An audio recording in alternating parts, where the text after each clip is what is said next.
Introduction. We live in challenging times. Markets have become more volatile.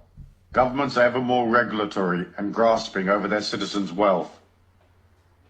It's time to review the laws of money. In such changing conditions, it's easy to lose sight of the fact that we live in a very abundant world, that the laws of money and flow are eternal and natural, that nothing has really changed. Abundance is our birthright. Here in this little book, I will reiterate the main laws and principles from my other books on abundance. The trick to money is having some, and life was never meant to be a struggle, and encapsulate them for a fast and easy listen. These are the laws of money. They serve to remind us how to align effortlessly with flow and abundance. Money is energy. Your life is energy. You are a physical body, a personality formed from a collection of memories. But what you are in the end is a feeling. That feeling has a spiritual identity. It is your soul. Money is also a feeling of wealth, security, flow, and success. Sometimes money can be a feeling of importance and specialness, a feeling of power. Throughout history, philosophers and great religious leaders have taught that there is a divine abundance which ebbs and flows through our lives, as the seasons do. We are loved and provided for. Money is just a symbol of the infinite goodness, the compassion that gave us life.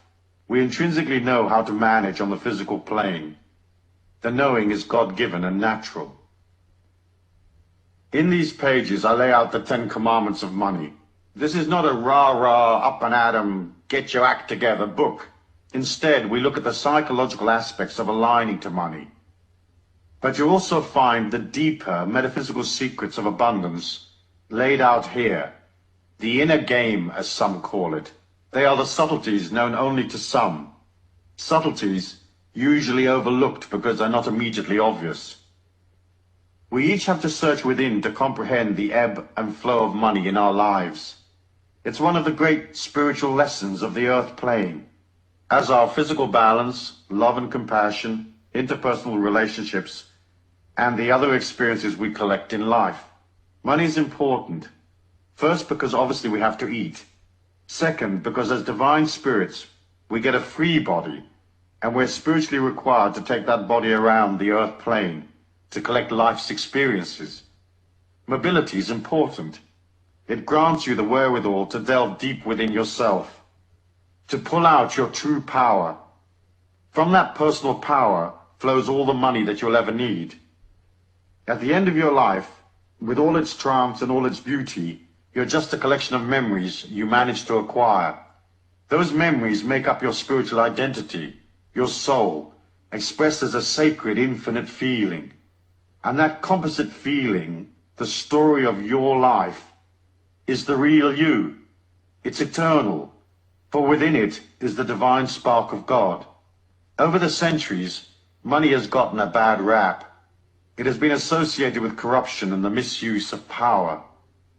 The perception grew that somehow the rich deprived the poor, and that if you became wealthy, you disconnected yourself from love, goodness, and the God force. This is not necessarily so. I genuinely believe you can be rich and spiritual, and that with your abundance you can create love and compassion, using your wealth to help others strengthen themselves so that they might also accumulate money.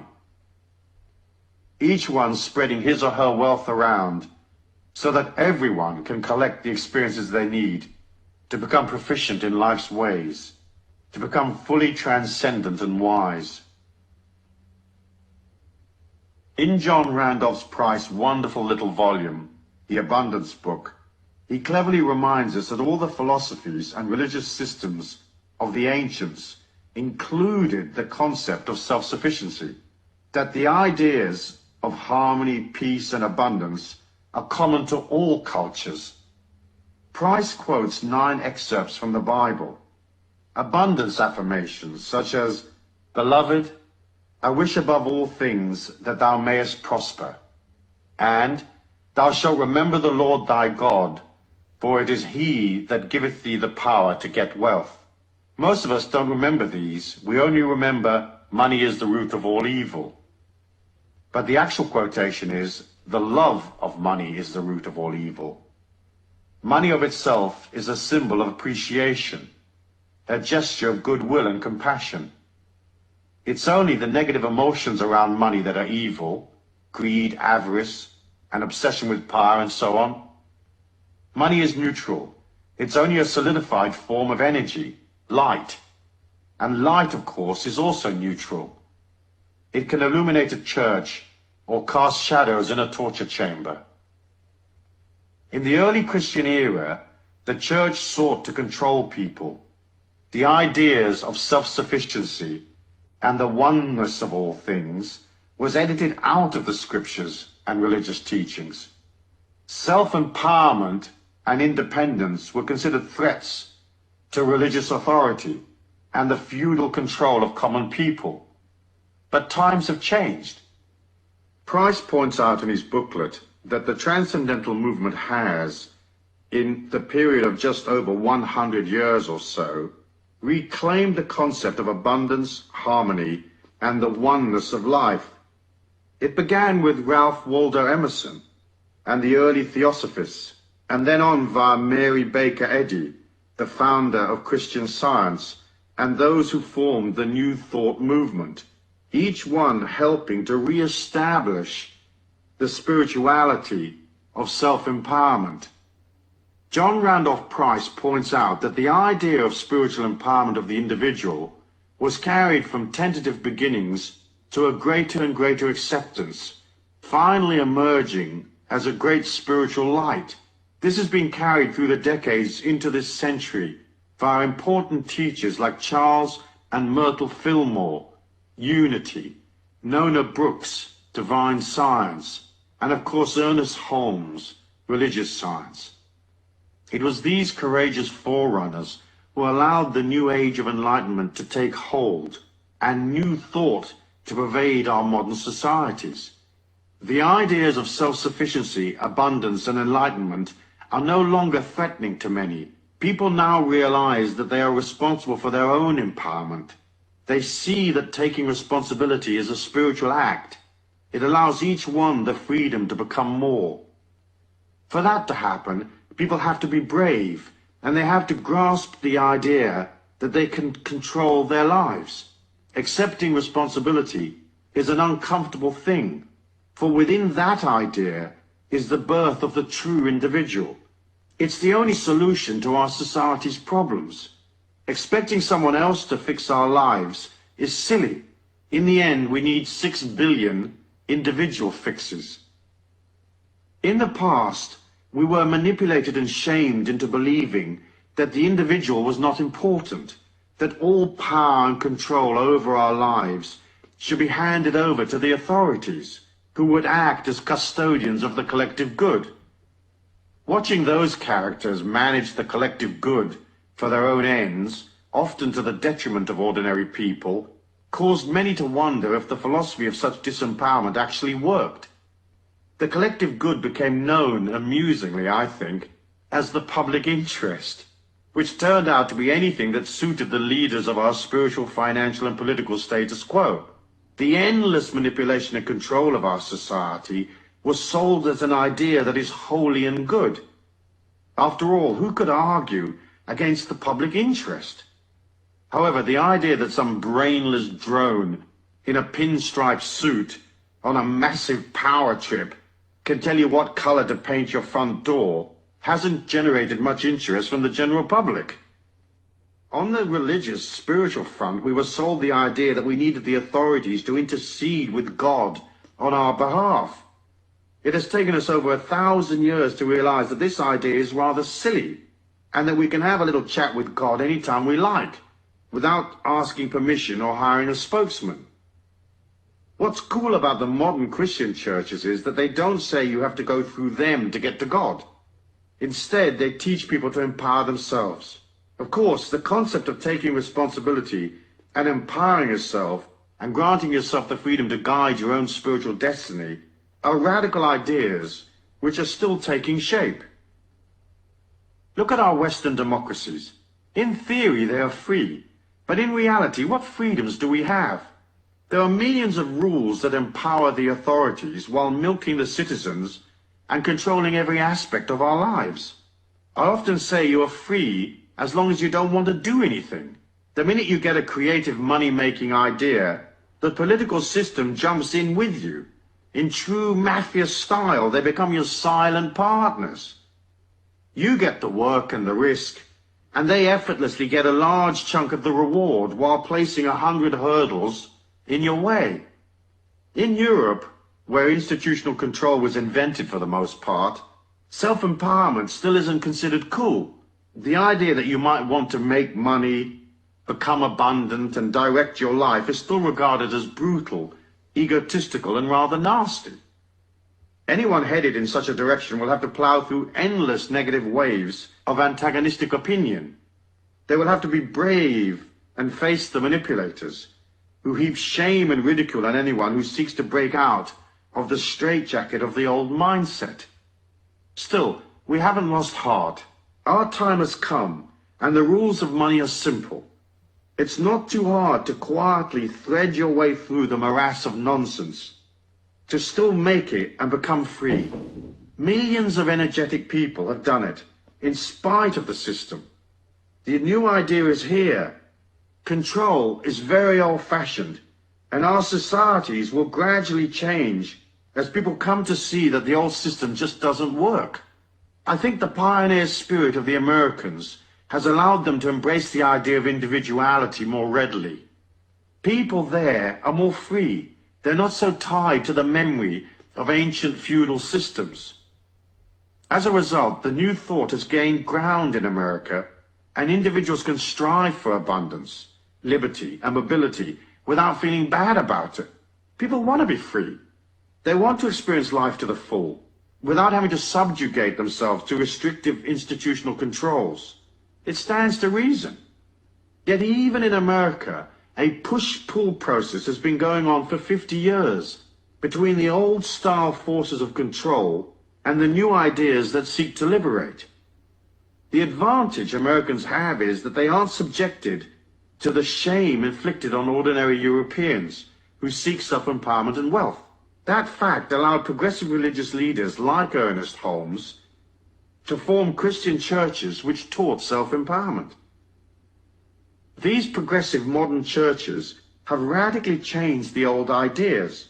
They, more than anything else, have given birth to the Age of Enlightenment. Chuck in the hippies, flower power, and the New Age movement, and suddenly great swathes of the population are thinking differently. Each one is pushing up against the thought police, those who seek to disempower and impoverish us while controlling, marginalizing, and ridiculing alternative ideas. John Randolph Price says, "It is now estimated that at least 25% of America is involved in some measure with what is considered esoteric philosophy or New Thought religion. And right in the mainstream of this consciousness is the truth that God is boundless wealth. And as expressions of the infinite, we have an abundant inheritance." In the time frame of history, these ideas are brand new, and yet they have swept America like wildfire and spread from there across the Western world. The concept of abundance and self-reliance is being given a new image. Teachers have carried out the new idea, saying it's okay for individuals to take control of their lives, and wealth, when used sensibly, is spiritual, desirable, and above all, natural. That's not to say that poverty is necessarily unnatural, for some are born into difficult situations where they lack opportunity or education. Yet we can all rise, no matter how humble our origins, for money is energy, and generating energy requires nothing except enthusiasm. We should also remember that the inability to align to money in abundance is not a misfortune, nor is it necessarily bad luck, or a sad karma that you've been lumbered with. More often than not, a lack of money is the result of errors in the fine-tuning of the buttons and knobs that make up the real you and your grand plan. The difference between the tramp and the millionaire is an almost imperceptible shift in consciousness and vitality. You too can make an upward shift simply and easily. You can learn to be more open and place yourself in the flow while learning the subtle laws of money and abundance so that life's opportunities come to you more naturally. It's all part of your spiritual journey. That is not to say that people who are very rich are necessarily very spiritual. Some are naturally adapted to the marketplace of life. However, in order to be a complete, whole, divine being with a bag full of memories and experiences, you may need to make the adjustments. So here are the 10 Commandments of Abundance, along with the underlying metaphysics and a brief discussion on what action you might take. I trust that I can remind you of the things you already know, bring to your perception things that you may have missed, and urge you to take certain actions so you can step into the prosperity and security which is a natural part of our human evolution. Yes, the rules and regulations of life can make things a bit harder, but if you have the knowledge, it becomes easy once more. By the end of this little book, I hope I will have convinced you of that. In addition, I hope that you will see that in some instances, compassion can be described as the manifestation of love in action, and that money is, in part, the fuel by which you express a greater compassion, by transcending a poor self-image, loving yourself, being there for others, and being grateful for the immense gift that has been bestowed upon you, the first and greatest gift you will ever receive, the gift of life. The law of abundance is natural and God-given. Concept. Since the beginning of time, philosophers, visionaries, and great spiritual leaders have talked about the natural abundance of our planet. The difference between being aware of our natural abundance and owning a hefty portion of it is one of the main spiritual lessons we come to the earth plane to learn. It is the art of controlling energy and manifesting your thoughts and ideas. We live in a 3D world that reflects back to us the energy, words, feelings, and thoughts we put out. We're not all well versed in the manifestation technique, and it takes us time to learn it. But that of itself is a great blessing. Imagine a world where everything you thought, felt, or said suddenly appeared in front of you. Sure, you could materialize $1 million on the kitchen table in 30 seconds flat, but each time you had a disquiet or a fear, you would also have a monster standing up against the refrigerator trying to eat your lunch. We come into this sluggish 3D world with the blessing of a special protection. We can have thoughts and feelings that don't instantly materialize in front of our eyes, as they do in some of the spiritual dimensions I've experimented in via the out-of-body state. So the fact that you can't just materialize money may seem a hindrance, but it's also a part of a greater protection, which allows you to learn the art of manifestation without getting hurt in the process. It isn't hard to see the abundance of our planet. You only have to look at the fruit trees in the fall, the lushness of life. We know that money is not rare and that abundance is natural. Buckminster Fuller calculated that if all the wealth of the world were divided equally among its citizens, each and every one of us would be a millionaire. It's natural, therefore, for everybody to be abundant. Our natural state is rich. The thing that gets in our way are the feelings of lack, despair, confusion, and the inability to master the marketplace of life. More often than not, we get in our own way by placing in our thinking obstacles, detrimental ideas, and strange resentments that we have to clamber over to get to the honeypot. I'm sure by the end of this book we will have sorted that out, and you'll remember what you already know, namely that life is energy, money is energy, and there's plenty of both. Start by reminding yourself that there's loads and loads of money around. Perhaps it sounds a bit silly, but you ought to begin every day by telling yourself there is no shortage of money. In fact, there are untold trillions of dollars, yen, pounds, D-marks, and so on swishing about, more than you could ever spend.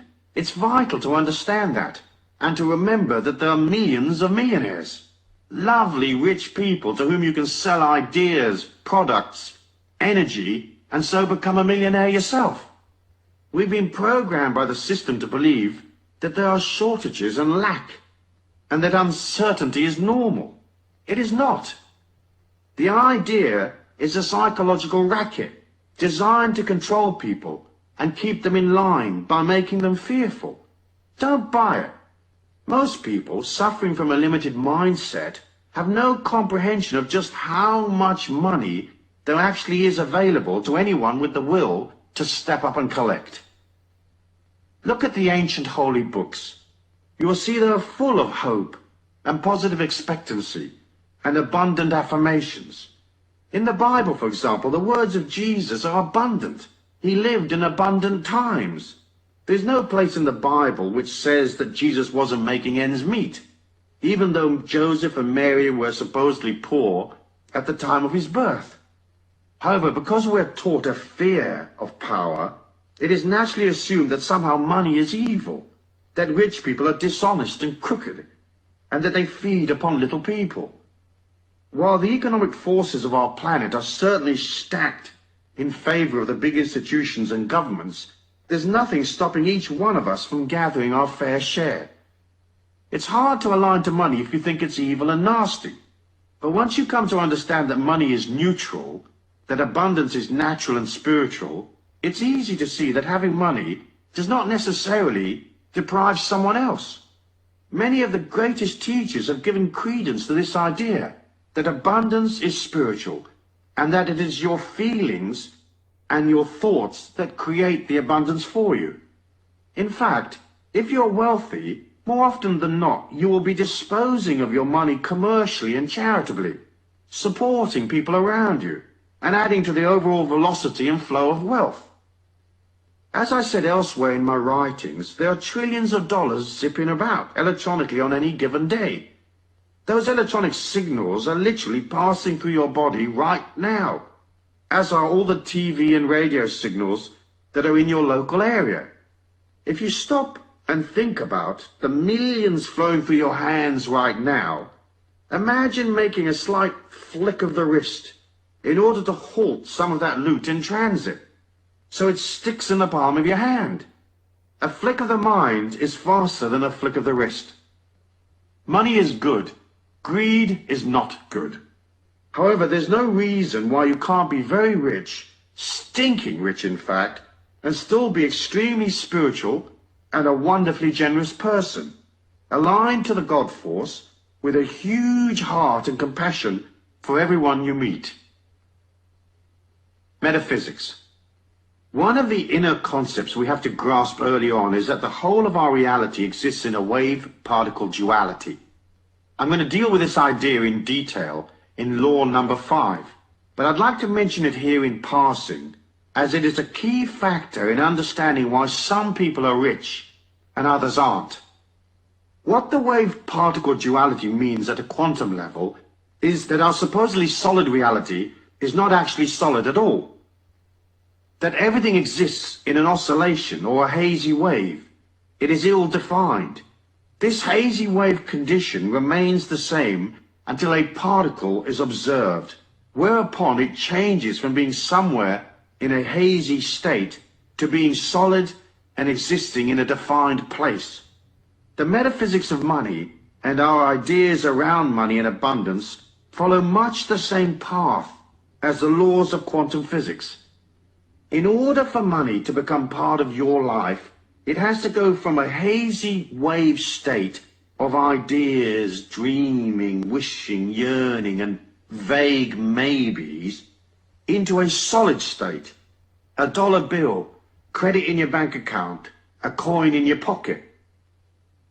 If you can convince yourself at the very deepest level of your being that there is no lack, no unfairness, no discrimination, that making money isn't hard, you suddenly open yourself to greater wealth. This is because you collapsed your self-denial, your aversions and resentments, and you flip from the insecure, hazy wave state that says, where's the rent coming from, to the solid particle state. Suddenly you know it's coming because the check's in your hand. In collapsing your hazy wave money dysfunction, you open yourself to endless points of abundance. This simple click of the mind opens the door metaphysically. Remember, all points of abundance, points in our 3D reality where money is actually delivered, where transactions take place, are solid particle states, not hazy waves. So to make the manifestation process work for us, we have to put aside all our hazy wave ideas of lack. We have to become centered and aligned to the solid symbols of abundance. We have to know we can do it. When thinking about your money flow, say to yourself this: there is a way, and I will definitely find it. This affirmation works well for most all of life's little problems. Action. Take a little time over the next few days to stop and concentrate on things that you consider to be manifestations of abundance. Go to places where wealthy people hang out. Look at the symbols of their wealth and affirm the abundance of this earthly dimension is holy and good. Yes, money can be used for evil purposes, but in itself, it has no energy. To make your feelings right, you've got to agree that abundance is natural. You can't look at abundance with anger or envy. You can't become abundant if you exclude yourself. So when you see a person in a limousine wearing fine clothes, if you say consciously or subconsciously, "What a rat, that lifestyle's not for me, poverty is holy and good," you deny your potential. It isn't easy for most ordinary people to look at extreme manifestations of wealth and join in the idea. The ego is too racked with jealousy or inadequacy and judgment. We'll look at a palace and we'll say, "That's not my kind of house." We'll see expensive things and say, "That's far too much for me." To be abundant is simple, but first you have to be able to join with your feelings. It's not vital that you can instantly visualize yourself in the presidential suite of a 5-star hotel, providing you don't deny yourself the possibility. In other words, you may say, "I don't have to stay at the Grand Hotel, but it's certainly something I could take in my stride. It's certainly something that I'm pleased exists. Moreover, I'm thrilled for the people checking into the presidential suite right now." In this way, you switch from the negative affirmation that money is bad and poverty holy to the idea that money is neutral, that abundance is natural and God-given. So, acknowledging abundance as a daily affirmation is a part of your disciplined action plan. Make a point of noticing the plum tree full of fruit. Gaze at fields of wheat. Meditate on the endless rows of vegetables at the supermarket. Accept the warmth of the sun as it rises each morning, and engage your childlike self in awe at the abundance of stars in the night sky. Now do this. Get a 7-day candle, one of those votive candles in a glass jar, and place it in the southwest corner of your home. With the candle, you can place any sacred or power objects you may have. Next, you'll write a letter to the universe at large asking for a cash refund. I'll explain. In this lifetime, you've worked and you've helped people, and you've loved and cared for them, and you've generated good energy, much of which you didn't get paid for because naturally you didn't expect to get paid for kindness. But you're entitled to a cash return for all that love and energy you put out, but only if you ask for it. So ask. Tell the universe, "Hey, I've done this and that, and I've worked diligently on myself, and I've helped others. And as money is only energy, and I've put out loads and loads of energy, I want a return of that energy, a refund. And I want it in cash and right away, or anyway, as soon as possible." Add a sentence that says you love and believe in yourself, that you love and believe in others, that you know the world is abundant, and that you feel worthy and entitled to your cash refund. Light the candle and put the letter with it. Then each day visit your sacred spot and ponder on the imminent arrival of your refund. Do this until your refund appears, restating your affirmations and replacing the candle each week for as long as is necessary. It's okay to leave these candles burning all the time. Just make sure it's in a safe place. Expect a surprise. You'll be amazed. When I did this exercise, I waited for a few weeks and then $30,000 dropped in my lap unexpectedly. Nice refund, I'm thinking. Chapter 2. The Law of Flow. Concept. Everyone can get their head around the idea that abundance flows. We watch it daily, flowing and not flowing. Here's the subtle trick to being in the flow. But first, let me remind you that a positive attitude goes almost without saying. The more you moan and affirm you don't have enough money, the more it slips from your grasp. Maddening, really. But when it slips away, that of itself becomes a negative affirmation of how unfair the system seems to be. Of course, it isn't unfair. It's just energy in motion, responding to feelings. To those that have, more shall be added. And to those who don't have, a chunk will be taken away. So the first rule of flow is to constantly tell your mind you are rich.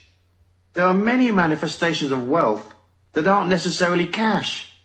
Love, friendship, nature, sweet sensations, pleasing emotions, etc., etc.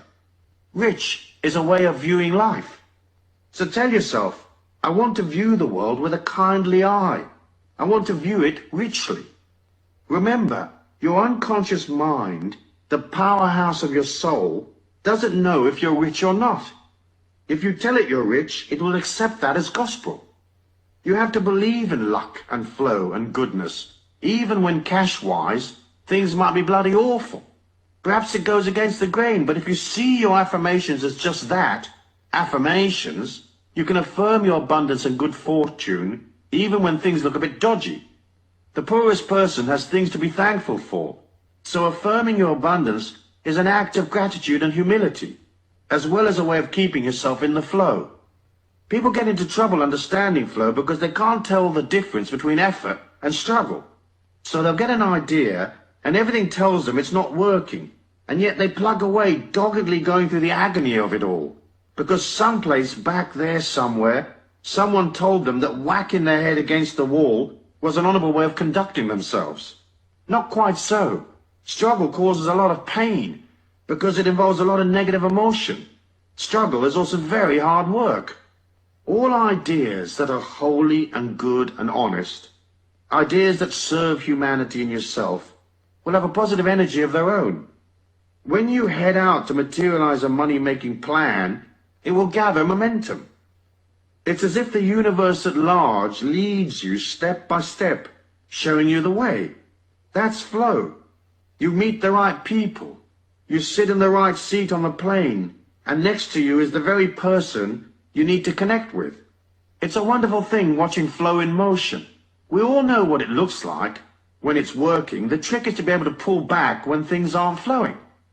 As I said in my little book, life was never meant to be a struggle. Struggle is effort laced with emotion. As humans, we are required to exert effort to get things done. So if you're cycling up a hill delivering loaves of bread, you'll expend calories pedaling. Effort is natural. When one's energy expenditure gets wrapped in loads of negative emotion, that's when you flip to the unnatural, from effort to struggle. At that point, you should pull back and ask yourself loads of simple questions. Questions that highlight silliness. Of course you need perseverance when times are tough, but perseverance mustn't trip you into negative emotion. That will destroy your dream real quick. So if things aren't flowing, watch the signs very carefully. What little adjustments can you make to get things moving? Is your plan realistic? Do you have the wherewithal to pull it off? Are you missing some component? If you're missing a piece of the jigsaw, what does that piece look like? Is the piece inside you, or where will you get the bit you need? It's okay to go up the path a little way, only to discover it's not right for you. As long as you realize when things aren't working, and pull back. The trick is to evaluate and ask yourself, is this a stupid idea or not? Am I going about it arse backwards or what? Do I need this suffering, or is my suffering voluntary? Remember, it's not a defeat to pull back when things aren't right. You can always wait for things to change. The fool plugs away regardless of the signs. If you are aware, you'll pull back, or perhaps continue slowly forward, watching carefully, making adjustments as you go. Remember, don't be impatient. Things always take longer to materialize than you think they will. That's because our minds can move faster than the 3D reality in which we all exist. Also, it's okay to make mistakes. It's okay to fail sometimes.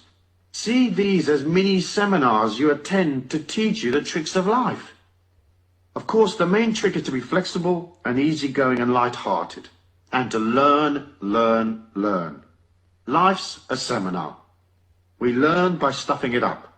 So be kind to yourself. Although flow often seems a form of magic, it actually stems initially from order and planning. It's much easier to experience a great good fortune when you're organized and ready and able to receive the abundance due to you. So ask yourself, am I ready? If someone shows up right now with my special opportunity, can I respond? Am I flexible? Can I move and go in an instant? Flow is energy in motion. So you have to become the embodiment of energy in motion, i.e. flexible, fluid, and fast on your feet. In passing, let's look at risk and reward. To make money, you will have to take risks, even if it's just your time on the line. The key to risk-taking is knowledge. For example, gambling is betting on an unknown outcome. Investing is betting on known possibilities. The difference is knowledge and the quality of your information. So when the amateur blackjack player is pitching his money on the run of the cards, he's gambling. But the professional card player has knowledge and additional information. He can count cards as they come past and make informed decisions about what is to happen next. He's not gambling. He's investing his money in a planned and reasonable way on what might seem to others a random outcome. His knowledge and ability change the random nature of the game into one of near certainty. He is not struggling, he's working, just as the croupier and cocktail waitress are working.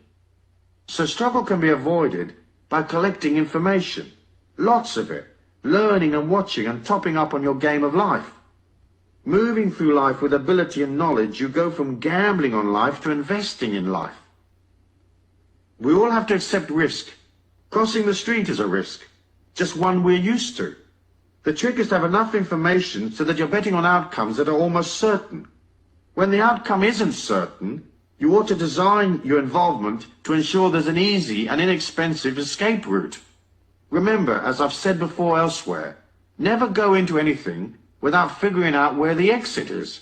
Never commit until you have to, and not until you have enough information. Try to make sure there's a back door to whatever commitment you make, unless, of course, you're very, very sure of your involvement.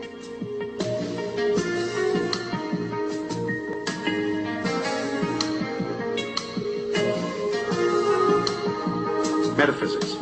The metaphysics of flow is easy to comprehend. You figure it with your feelings. Your feelings are enormously powerful. They are your extrasensory perception. The mind can deduce from what it already knows and guess at an outcome. And millions are lost every day using this intellectual guessing method. But your feelings are more accurate, for everything is energy.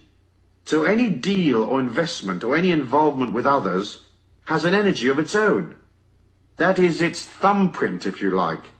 Use your feelings to stay in the flow and keep away from trouble. Remember, if an idea feels wrong, it is wrong. That's not to say that you should trash a deal whenever you have a moment of disquiet. It's just to say, if suddenly there's an energy shift, you're in tune with your feelings. That shift will alert your feelings. When something feels odd, stop and notice and take stock. Your feelings guide you away from trouble. Half the trick to making money and being in flow is staying away from deals that don't work. It's the deals you walk away from that make you rich, as much as the successful deals. So put your feelings into everything. Meditate and become a satellite for your subtle feelings. The way to build up your sensitivity is to ask. Constantly refer back to your feelings to confirm your direction. If you're in a meeting, mentally reach out to the other people there and imagine your arm extending to touch them in the heart. Then mentally pull your arm back quickly while centering your mind, blanking it, and ask, How does this person feel? Edgy, arrogant, angry, excited, crooked, safe, loving, kind, and so on. Your first impression will be the correct one. The litmus test to referring to your feelings should be used many times a day. Energy shifts constantly, so you'll want to be aware, especially when dealing with other people. How does this situation or person feel right now?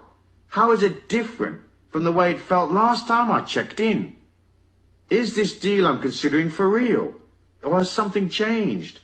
What's the upside? What's the downside? Is the downside far greater than the upside? Is the risk worth taking? Then ask yourself how you feel. Are you happy, comfortable, flowing along, or is there something bothering you? Staying in the flow is only really a matter of staying close to your feelings. Struggle comes from a lack of awareness of self and from poor quality information. It is also compounded by the inability to turn back when the energy on a particular path peters out. Stay in the pocket. Be aware, shift and change. And never get into anything you can't walk away from. Keep these rules and you will always be in the flow. Action. The action of flow is one of being alive and aware, ready to step forward fearlessly. You have to move towards your target. So do something each and every day that improves your situation and takes you closer to your dream. Sometimes that action may just be a simple thing that grants you more stability or more order, like perhaps you take a day out to tidy up your paperwork. Order of itself is a positive thing, is it not? Rarely do opportunities find you. Usually you have to be moving towards them. So heighten your ability to stay in the flow by heading out, talking to people, making contacts, stepping out from where it's safe and cozy, pushing against your comfort zones, reaching out. That's how the faucet of flow is turned on, by generating energy each day so that the universe at large can engage its magnificent laws and deliver to you even more energy. Try this. As well as moving towards your goals physically through action, say, simultaneously clear a path on an inner level by blowing love and light out ahead of you. For example, if there's a person in your way, your boss say, start every morning by sitting quietly and seeing her or him in your mind's eye. Bring them up close to you so you're almost eyeball to eyeball. Then breathe a long breath in and expel that breath out into their heart. No matter how antagonistic you may feel, send them light and love. Do that ceremoniously 11 times. They will change. You'll see. If you need them out of your way, don't wish them harm or evil. Just do this. After you've finished the 11 breaths, visualize them very small in the palm of your hand. Look down on them from above. Look at them standing there in your hand, an inch high, say. Then hold your hand up to your mouth and expel a short, sharp breath at them. Literally, blow them away, saying, I release you with love and light. Go in peace to your highest good. But go. Using this method, I got rid of a bothersome IRS tax agent who'd been harassing me for 18 months.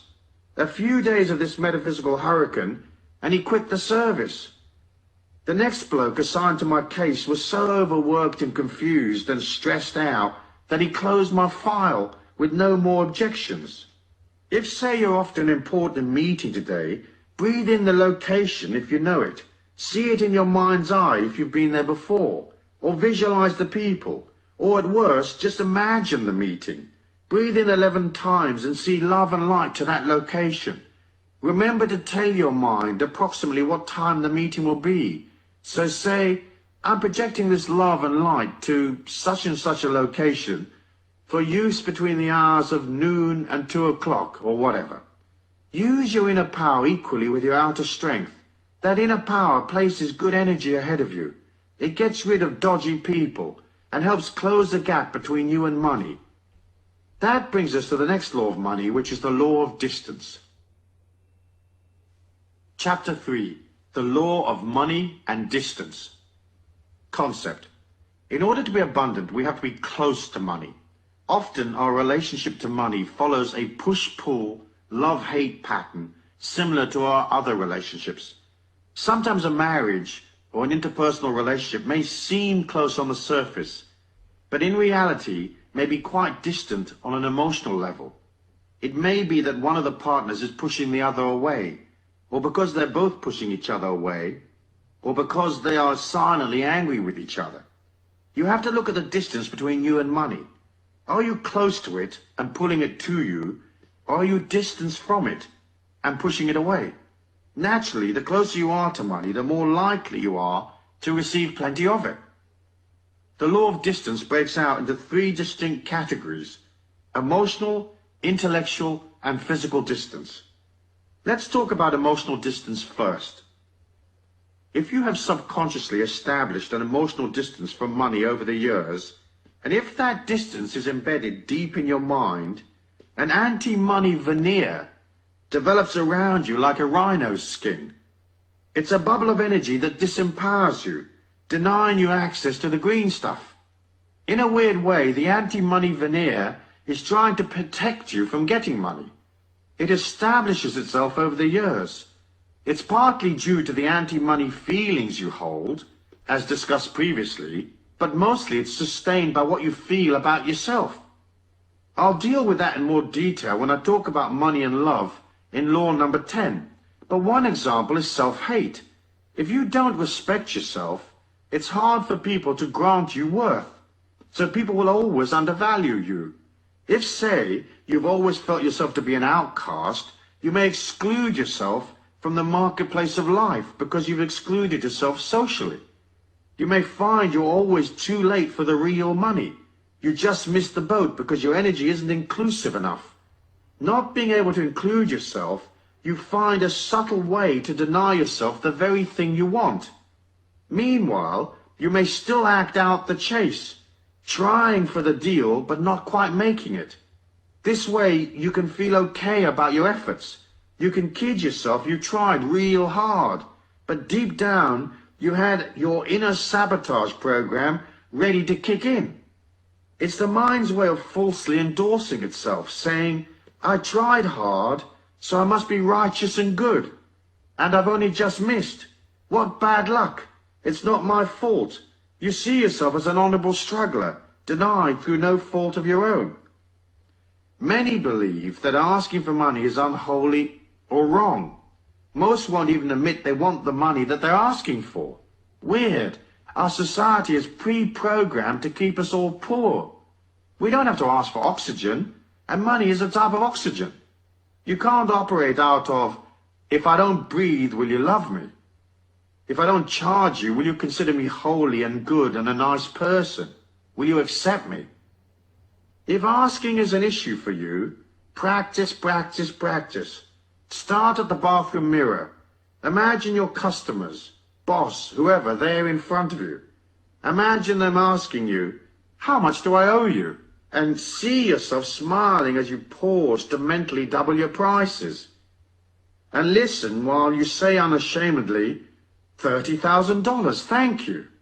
See your hand out, waiting to receive your self-worth in the solid particle form.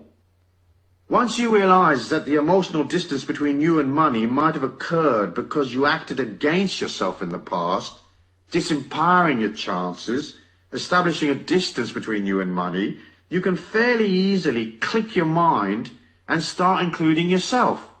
A good thing to do as part of your abundance affirmation is to include yourself in socially. Go to the street party, show up at the dance, attend church, seek people out, and make it a discipline to include yourself. Remember, the more people you know, the easier it is to make money. People are the custodians of the planet's wealth. Knowing people is almost as good as cash in the bank. If you've created an emotional distance between you and money in the past, take a moment to ponder on what those emotions might be. Write them down and really look at them. See where they came from. Then realize that all you have to do is change your mind and act out that change by sidling up to where the moolah is. At the same time, you have to work on how the bubble of anti-money protection built up around you. Some of it is shame, as I said, but most of it is suppressed anger. Once you identify what feelings you've suppressed, you can start owning them. Once you realize you're angry, you can release it. Whack the cushions with a bat. Rant and scream and shout. Release the anger, saying, I'm angry because I'm not getting paid as much as I'm really worth. Let it go. You can change the situation later and put up your prices, but first you must release the emotion. You can't get a pay rise when you're angry. People will react to the negative energy and will resist you. They'll perceive consciously or subliminally that you don't love yourself. So why should they acknowledge you? They may even try to cut your money because they see you are devaluing yourself. Write down on a scrap of paper what it is that irritates you or frustrates you. The things that make you angry about money and the way it flows into your life. If you perceive that a certain person is blocking your access to money, include them on your list. Try to be honest with yourself. Telling yourself little fibs and being covert with yourself is partly how you establish the distance in the first place. Truth may be uncomfortable in the short term, but it's preferable to the long-term frustration, anger, and struggle that comes from a lack of awareness, especially if you have to sustain a lot of half-truths or lies. Say, for example, you tell yourself you're working hard, but you know that you're mostly doing busy work and avoiding the difficult stuff, and that you're loading up in actions that look good but get you nothing. If this is so, you might get very pissed off by your lack of results, without being aware that you're acting as a terrorist against yourself, sabotaging your bottom line. Once you're honest, you can make adjustments. If, say, you've kidded yourself you're brilliant at what you do, when in fact your performance is sloppy and inferior, it limits your ability to get to the truth and really improve. Usually you'll claim that your lack is because of some outside force, luck or whatever. Most people you meet are fairly useless at what they do. You know that because you see it every day. Now this sloppiness of attitude, this laziness and lack of effort does not necessarily apply to you, but we can all evaluate and improve, can we not? On the other hand, you might have created an emotional distance between you and money because you've capped what you will give. So you might eke out your energy, limiting what you will provide or do for others, while expecting the universe at large to dollop great quantities of goodness upon you effortlessly. You have to be ready to serve and to give. You don't have to give money away necessarily, especially if you don't have much, but you do have to give of your heart. You have to be emotionally generous and willing and open, and not tight-assed and closed. If you expect the universe at large to increase your income 10 times, it's hard for that to happen if your heart is closed and you are no bigger as a person than you were before. It's simple to comprehend. Big heart, big money. Little heart, little money. And lots of rip-offs and missed opportunities. Deals that go sour, ad infinitum. Easy peasy lemon squeezy. Anyone can work that out. So closing the emotional distance means opening your heart, going past your resistance, stepping up to bat, and including yourself in the process of life. You have to be present and aware. You have to join, not avoid the issue. So be open, be ready, willing, limitless, agree to serve. Subjugate your ego for the needs of others, but don't lose your sense of self. Be available, open and ready, but don't give yourself away either. You can hold on to a strong sense of self-worth and still serve others. It's a part of our great lesson in life. It's the act of going from a limited perspective to an infinite one that says money is everywhere. And the more open I am, the greater the potential for me to pull opportunities from everywhere. Many people resent money because they feel life hasn't been fair to them, that they've worked hard and haven't received as much as they should have, or that they are paid less than other people with inferior qualities to them. However, harboring these negative emotions only widens the gap between yourself and money. The other concept that fuels this emotional distance is the idea that someone ought to provide for you, that somehow the world owes you a living. The world does not owe you a living. You have to nurture and provide for yourself. This is the secret to closing the gap between you and money. Rather than blaming others, projecting your disquiet and lack, or your anger about money onto other people, begin to own your feelings. The intellectual distance between us and money usually results from a lack of understanding or knowledge. Sometimes we just don't know enough about what we're trying to achieve, or we're not well versed in the conditions of the marketplace, the ebb and flow of transactions. It boggles my mind the way many go into deals without knowing the people concerned, having little information to guide them, or they accept on face value the information presented without checking to see if it's accurate or not. That's not very clever. Another important thing is that many people never bother to learn their job or trade. Knowledge is power. The more knowledge, expertise, and connections you have, the easier it is for you to make a profit at the game of your choice. So if you're a commodity trader, for example, and you specialize in pork bellies, you're in a worldwide casino that's betting on the ups and downs of pork belly prices. You should be up to date on what's happening at the piggery. You should be well connected with institutions in the trade and in the flow of information. And you should know how to get hold of information independently and quickly. It's difficult to compete against a casino that is better informed and better financed than you are. To survive in the commodities market, you need as much expertise as possible and a good dollop of luck. Most people lose. You're up against the pros. And although you might have a hunch and hit a winner from time to time, in the end, the odds are stacked against you, unless you know things that others don't know. They say the way to get a small fortune in commodities is to start with a very large fortune. In other words, the market is designed to part you from your money. Ask yourself, do I have enough information about the marketplace and/or the particular area of creativity I want to be involved in? Am I a long way from the flow of information, an amateur in a professional's world? Or am I ready and up to bat? Maybe all you need to experience real abundance is to improve your knowledge and close the intellectual distance. In passing, let me mention another thing that can cause intellectual distance between you and money. There are a lot of money snobs out there, people who believe money is beneath them, that it's not stylish or proper to go for the cash. They are elitists at heart, so they seek to elevate themselves above the concerns of common people by feigning a disregard for the things that concern ordinary folk, like earning a living and turning a buck. Sometimes this elitism is a social class thing. Sometimes it's a form of spiritual elitism, where a person feels themselves far too holy-moly to be dealing with the trappings of the real world. Don't be a money snob, unless of course you've inherited millions. Then you can do what you like. The rest of us have to deal with life day to day, and money is a part of taking responsibility and accepting the system. You might as well enroll for the seminar and get it right, quick. That's the most pleasing way.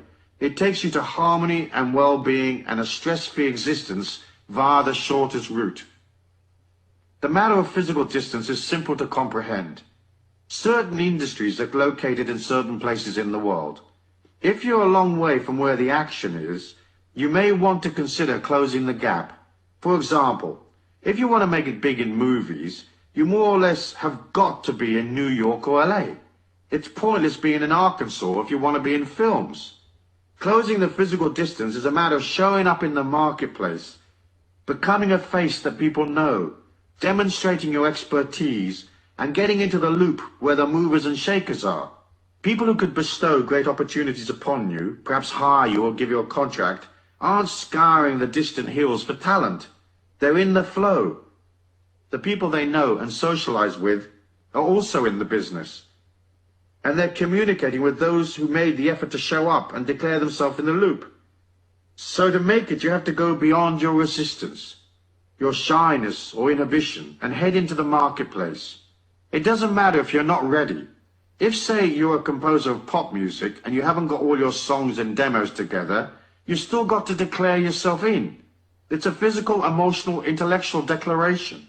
You have to know what you're doing and be aware of which record companies are buying what acts, who's up and who's down, what's happening and what isn't. It's also a physical declaration of saying, I'm going to go past my shyness. I'm going to make the connections and enter the loop, because knowing people is a very big part of closing in on my dream. I'm going to appear and play my songs in clubs. I'm going to put out demos. I'm going to become a commodity. Sooner or later I'll be noticed and a great prize will descend upon me.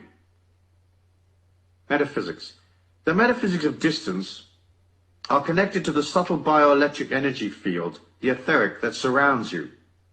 It is a map of your feelings. When you are a long way from money, emotionally, intellectually, or physically, your subtle energy will lean forward towards the few money sources that you do have. It will lean against people, begging for opportunities, begging for life to cut you some slack, or begging for a miracle to cover your phone bill. Your subtle energy becomes sloppy because you're leaning away from your power towards what you perceive as the lifeboat.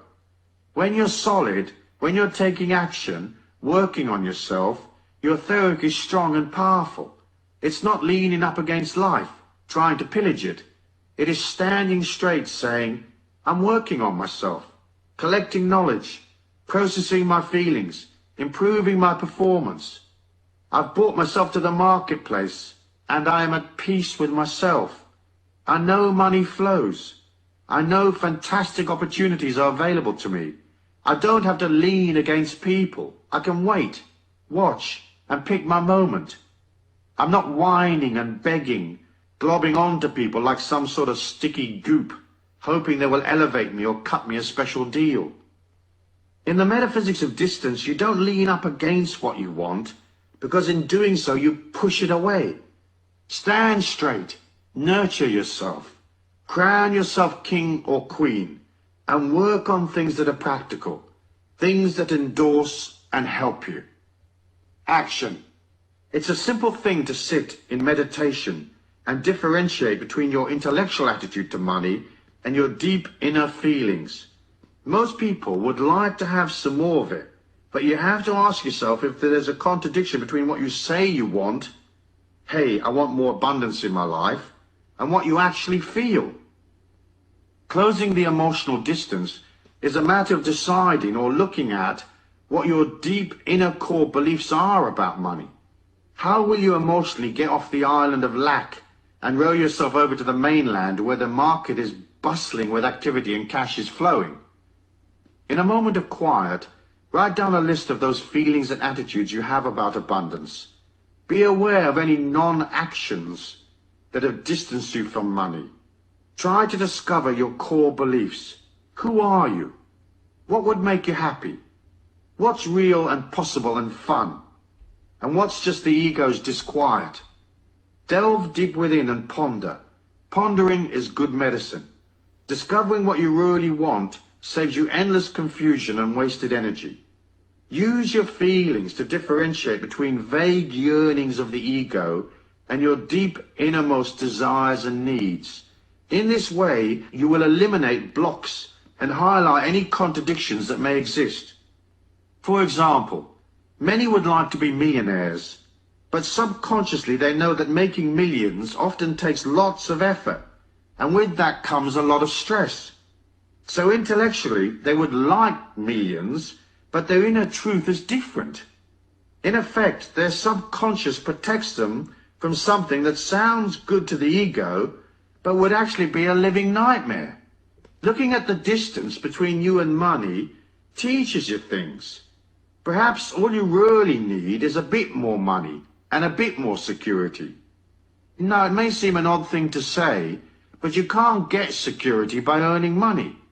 Earning money involves activity, and all activity burns energy. So eventually that energy burnout makes you insecure. Low energy equals fear. High energy equals security.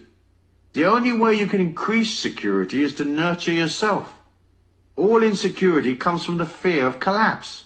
The collapse of a situation, of your life, a business, whatever. So if you need more security, work on your body. Be kind to yourself. Sleep more. Rest. Hang out in nature. Do nice things for yourself. No amount of money in the world can make you secure. Of course you can combine hard work with self-care, but you have to work at it. I was having dinner with Deepak Chopra recently. He's a successful author and lecturer, constantly jetting around the world. Yet he maintains balance by finding time to work out, no matter where he is, and by maintaining a very healthy diet. He told me that every 3 months he takes 5 days off on his own. He goes somewhere remote like a desert and stays there in silence. No phones, no people, nothing but him and silence. It's a brilliant idea. He rebuilds his energy by pulling back, and then he's ready to zip around for another 3 months.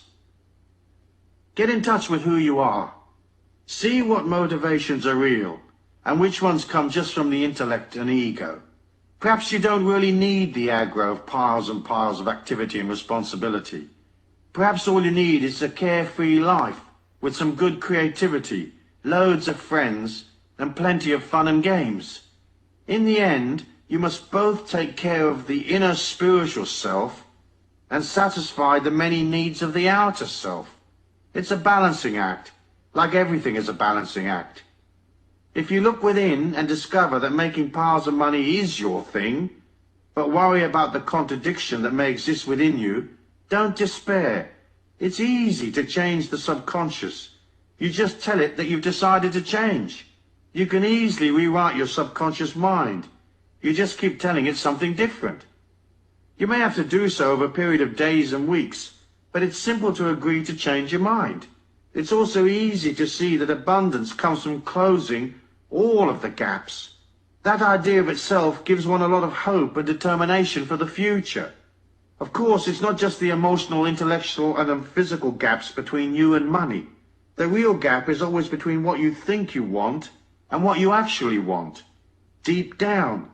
Once you arrive at the truth, deep within, you've come home spiritually.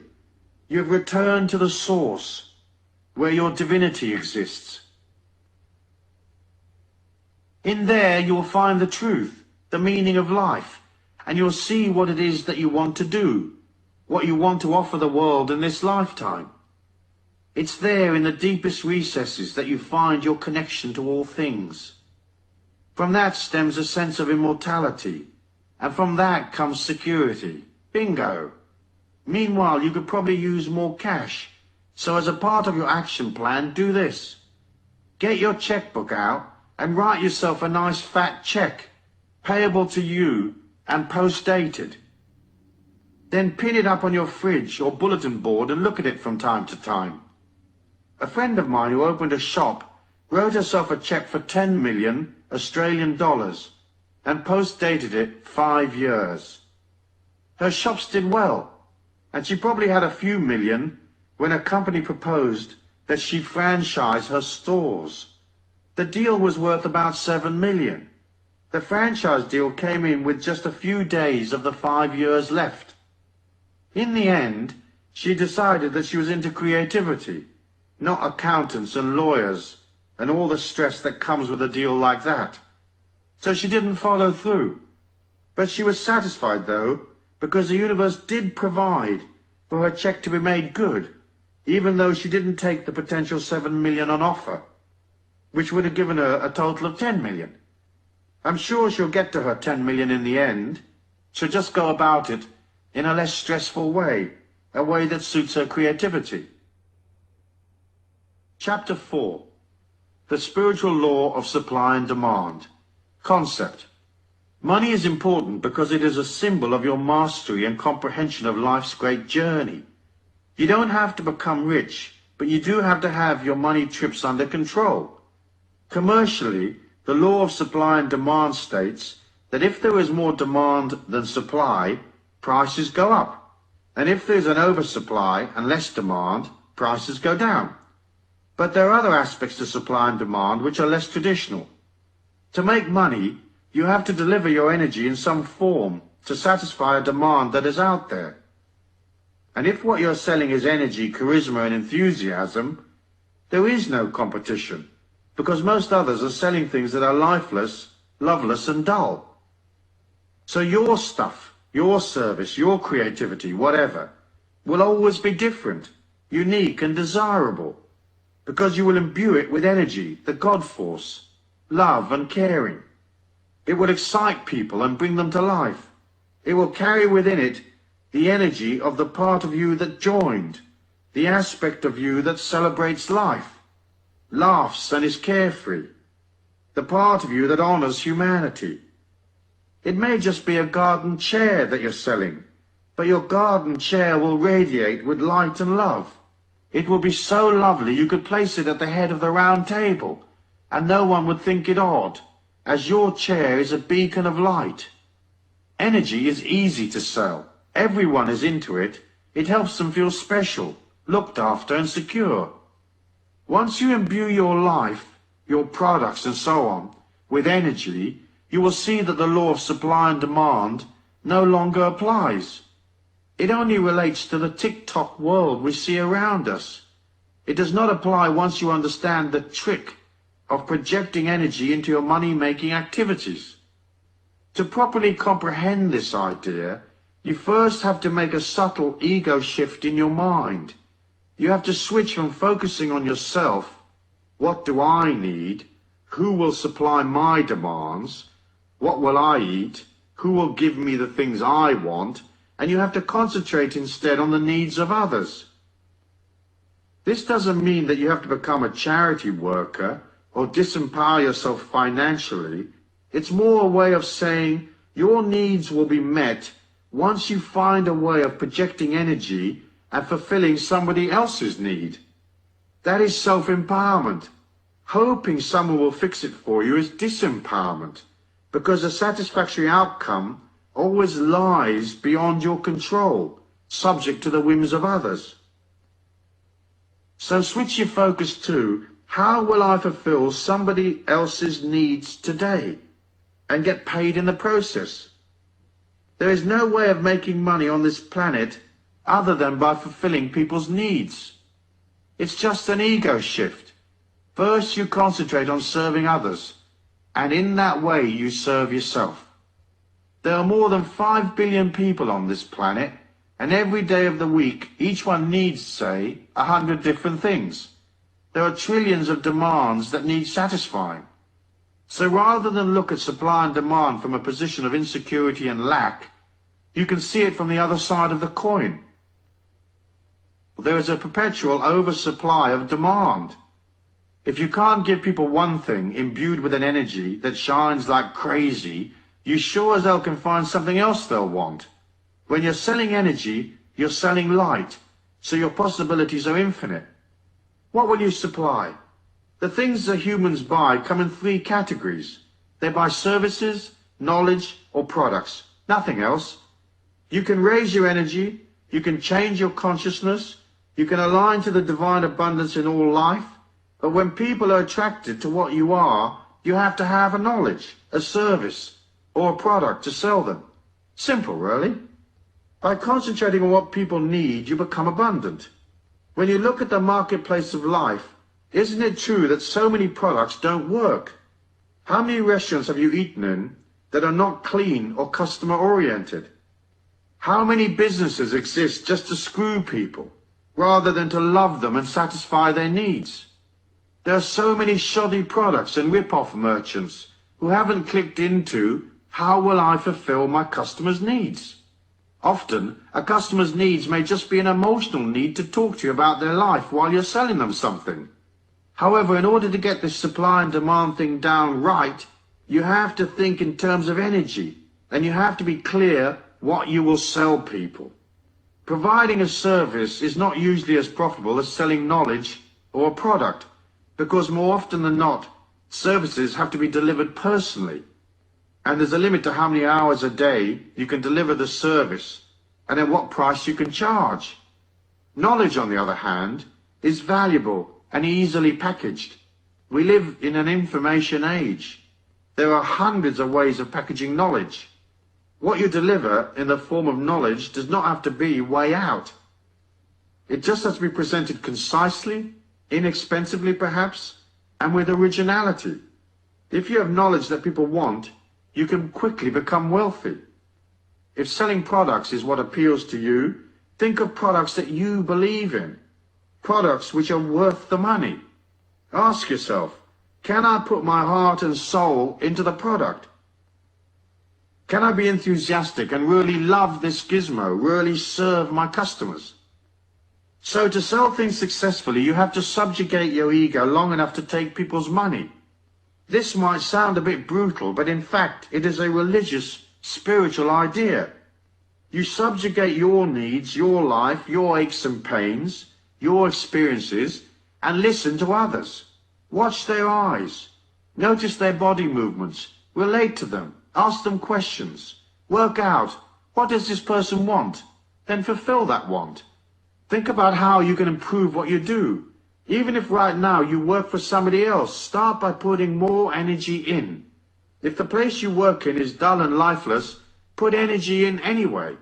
For by doing that, you will catapult yourself out of there to something better. If you're self-employed, think how you can make 20 improvements to your knowledge, service or product. In the end, you're selling yourself. So you'll want that looking good. You need to offer love, kindness and charisma.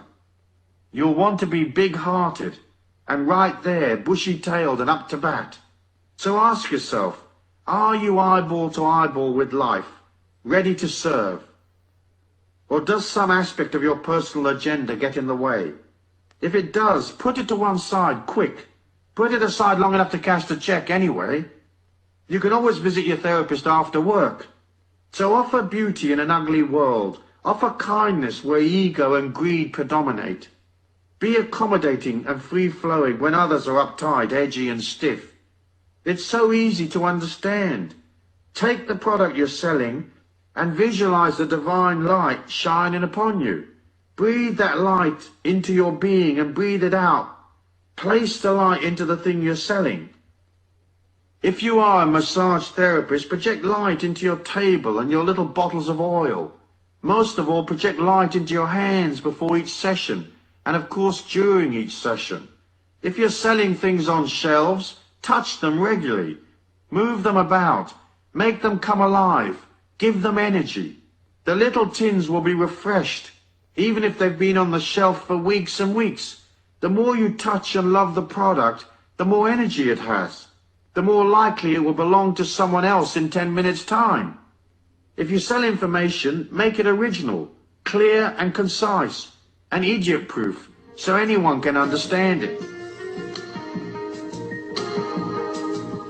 How often have you read instructions on how to access some information, say on the internet, and you wonder if it's written in Hindustani or ancient Sanskrit, or what language is it written in? Why is that?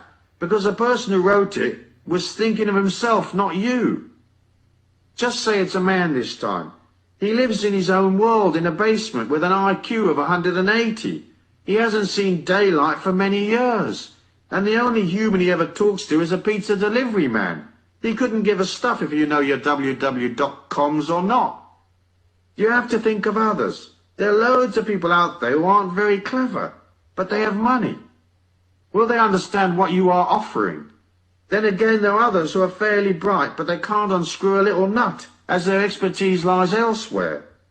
When I see the words easy assembly on a product, I immediately flee to the safety of the parking lot. I know if they say it's easy, I'm going to have to hire a rocket scientist to figure it out. So what will you sell and how will you make it irresistibly beautiful? In forcing yourself to supply a beautiful service, knowledge or product by imbuing it with gentleness, love and light, you are disciplining yourself to go from ego to spirit, from greed to abundance, from negative emotions to love. When you concentrate on people and you provide things for them, you're falling in love with them. Choose love to make your life abundant, and that love should be more or less unconditional, as best as you can manage anyway. Never forget that. Metaphysics.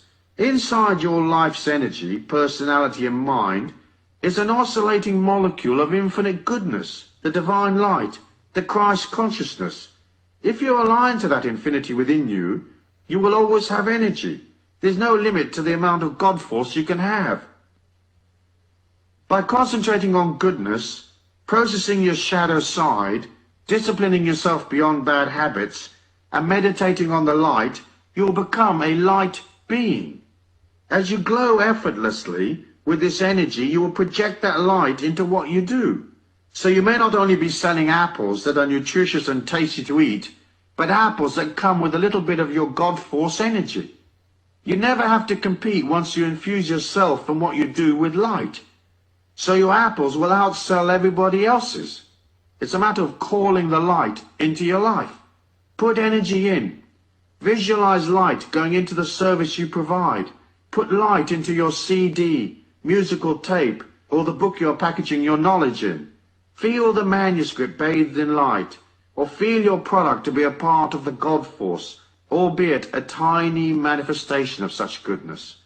Remember, you are a teacher. You are helping people, making them feel safer, taking them from fear to love, from ignorance to knowledge.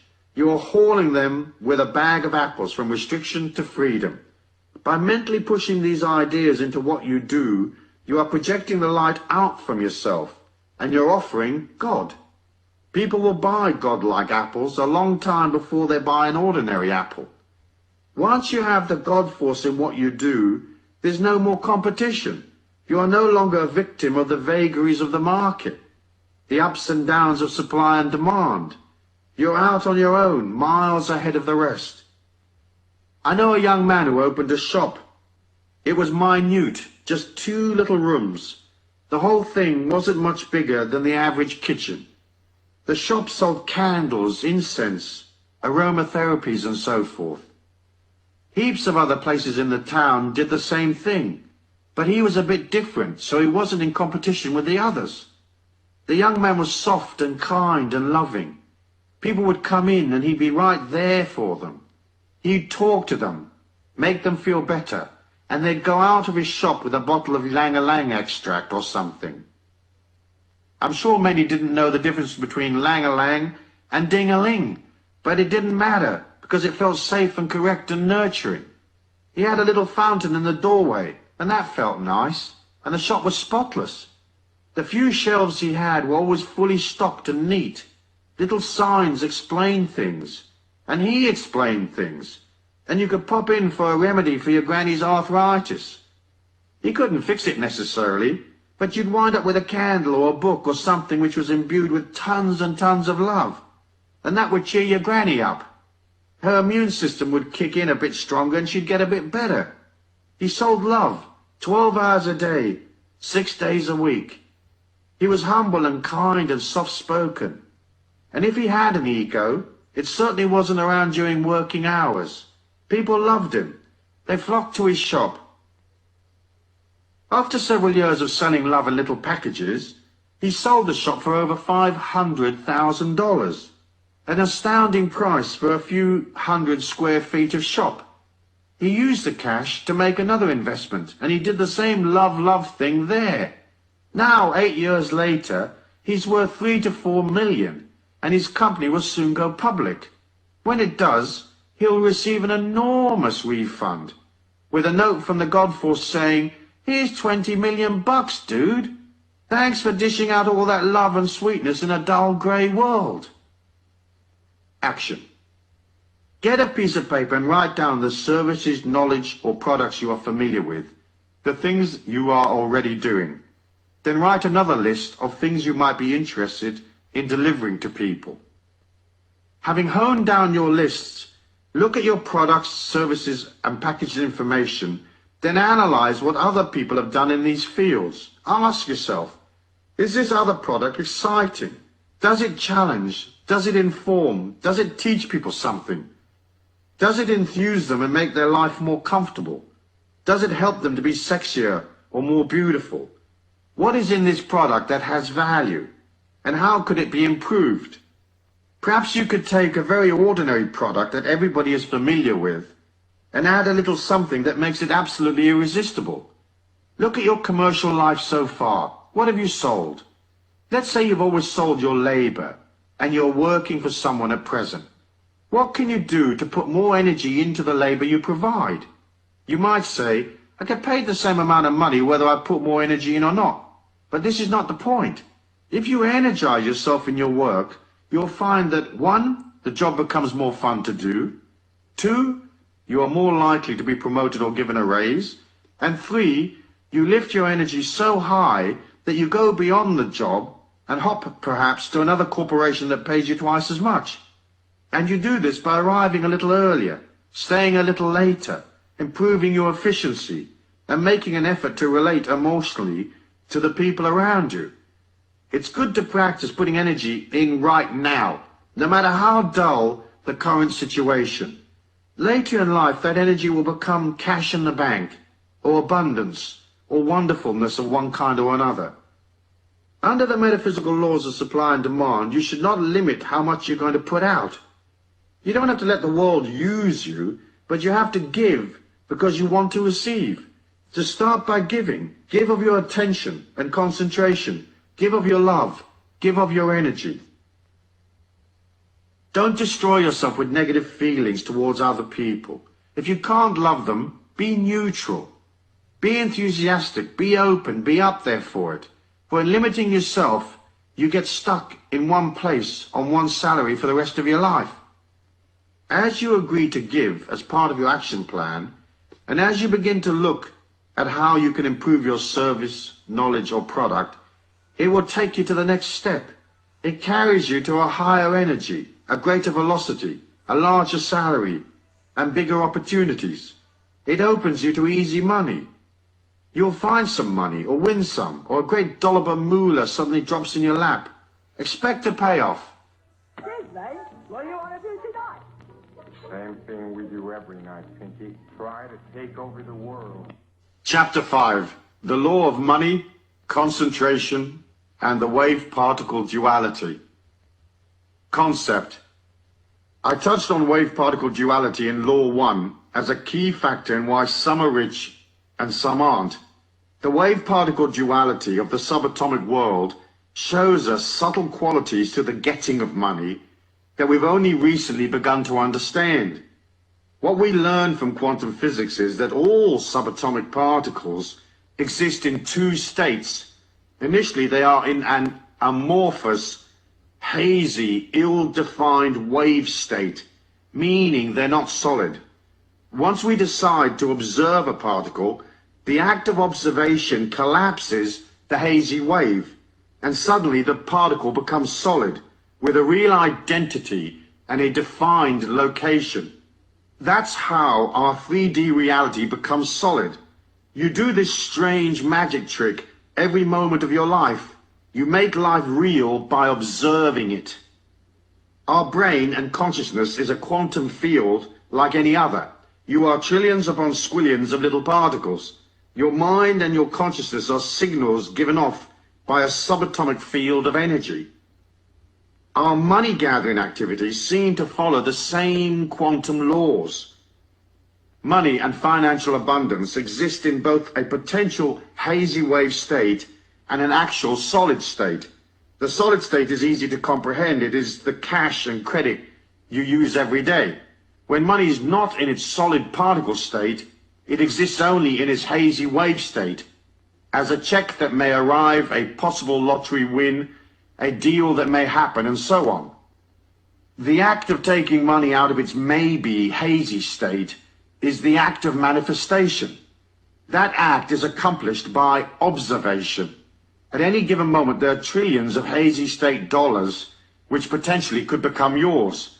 And it is through the power of your mind and the power of concentration, observation, that you collapse money from a distant hazy wave maybe to solid wealth, cash in hand.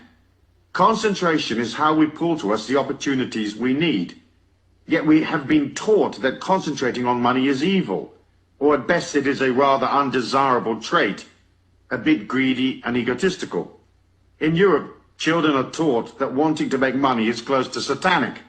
The first thing to do is concentrate on the abundance you do have. Make it solid and real by acknowledging it. It's easy to overlook the many things we are granted. Oxygen, the blood running through our veins, the food we eat, the people we know, the love we have for our friends and family, the companionships of animals and nature, the warmth of the sun, the sustenance of water, the air and the earth. All these things are around us. They are our temple, so to speak. We have to be grateful for what we have. The concept of the wave-particle duality is the understanding that you will act in one of two ways. In affirming that what you have is abundant, you collapse all the negative possibilities of lack. On the other hand, by being emotional and fearful and focusing on what you don't have, focusing on the problem rather than the solution, you intensify the confusion.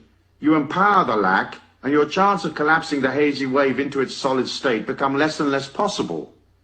Which takes us right back to, whosoever hath, to him shall be given. The Bible writers were talking subatomic physics when they wrote that. Metaphysics. The metaphysics of the wave-particle duality are slightly more complex. It lies inside the subtle bioelectric energy that exudes from your body. This energy, often referred to as your subtle body or etheric, is where your feelings exist. As I said before, you are a feeling, and that feeling, or thumbprint of what you are, is inside the etheric. So part of transforming the way you handle your life, not just from the point of view of abundance, but your personal power as well, involves developing a solidity inside that bioelectric etheric field. This consolidation of power can come about in many different ways. One of the fastest ways to raise your energy is to be more disciplined, to take time out to exercise, eat well, meditate, pray, take time to develop order, and time to establish a positive expectancy, to see your life flowing. All these things will raise your energy, but more than anything else, you have to begin to oscillate at a higher level. Oscillating at a higher level is opening yourself up to the light and the abundance of the God force that is in all things. So enter a meditative state and feel the light moving through your subtle body. Keep your meditation simple. See the light coming into your heart chakra, into your throat, and then on up into the center of your forehead. Feel the light streaming down through the crown at the top of your head. Know the light is everything, that you are everything, and that you are the light. You can therefore be everywhere.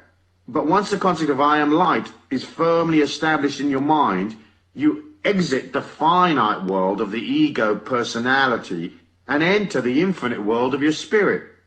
Now you are enormous, everywhere, and eternal. Now feel the whole of this planet inside your heart. Visualize the planet Earth as a small entity that is orbiting your heart round and round. In this way, what you're saying is, I am bigger than life. I am bigger than my circumstances. I am divine light, eternal. So I am metaphysically larger than the confined space of this planet, or my life's day-to-day needs. It's a matter of standing astride the whole planet, like a huge colossus with the earth at your feet, knowing that you are in control of your life, and that there is a magic and a power all around you that will bring you endless rewards. You don't have to understand the mechanism of how it works. All we have to do is know that it does work. Deepak Chopra says in his book, The 7 Spiritual Laws of Success, inherent in every intention and desire is the mechanics for its fulfillment. Intention and desire in the field of pure potentiality have infinite organizing power. And when we introduce an intention in the fertile ground of pure potentiality, we put this infinite organizing power to work for us. The trick, therefore, is to keep your energy pure so that your potential remains fertile. If life is swamping you emotionally, if you feel timid and unsure, the subtle energy you project doesn't go forward.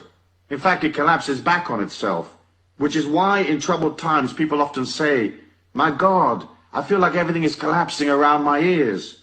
This is the sensation of your subtle etheric closing in and coming back to protect itself because it feels weak, much like a small animal who huddles in a corner when a predator attacks. Express your energy outwards. You don't have to be perfect to be confident. Know that you are light, and know that you can move your energy to any distance across the earth plane. You can touch people and pull opportunities from tens of thousands of miles away. Distance is not involved when you live at the level of the divine light of God's abundance. There is no distance. So there is no limit to how far you can reach or how well you can do. The infinite nature of energy has within it the mechanics for fulfilling your dreams. That's certain. We watch it happening every day. Action. As part of concentrating on money, you will need to take some money action. Money doesn't move of its own accord. If you drop $100 bill in the street, there it stays until somebody picks it up, or the wind blows it. Similarly, abundance involves you moving towards opportunities. It is in the act of motion that you generate energy. And as I have said previously, money and energy are the same. So each day, take one defined concerted action which will assist you in your money gathering activities. Plan out the deal, print the brochure, attend the conference, whatever it takes. Action, action, action. Lots of it. Meanwhile, continue to do things that help strengthen your feelings. As I said in one of my books, you can go to the most expensive hotel in town and just sit in the lobby and have coffee. But you have to move towards the thing you desire. You have to join in your feelings so that the abundant world which you are entitled to be a part of is not something strange to you. It is not hazy, unobtainable, or laced with negative energy. As you move towards abundance, walking in and out of expensive shops, having a coffee in the Grand Hotel, buy the financial papers, even if you don't already get them. Most stock exchanges have visitors programs. So go visit the exchange, even if stocks bore you silly. Join, join, join. Become comfortable with the idea that you and abundance are not separate and different. You are money, and it is you. Gone is the hazy wave. Now comes the solid particle you manifest through concentration. You have to think in terms of the potential for abundance as a natural part of your energy, your subtle body. As you take action, it's like water going from steam to ice. Action is a manifestation of power. You have to have power in order to collect money from people. So it's vital that you now reinforce your affirmation of abundance by taking action. Taking action doesn't have to cost you anything. You can walk in a field of wheat and notice how much wheat there is, or you can walk down an expensive shopping street saying, wow, these clothes are really beautiful. When the time is right, I will acquire as many of them as I want. Aren't they lovely? Take actions, any little action, for it's not necessarily one particular action that gets you the money. They all act as affirmations that you will help yourself. The real money may come from somewhere else. Via action, opportunities go from possibilities to probabilities and into reality. Then you can haul them round to the bank, clunk them on the counter and say, hey, this used to be a hazy wave. Now it's a check-style solid particle. Please be so good as to credit it to my account. Thanks.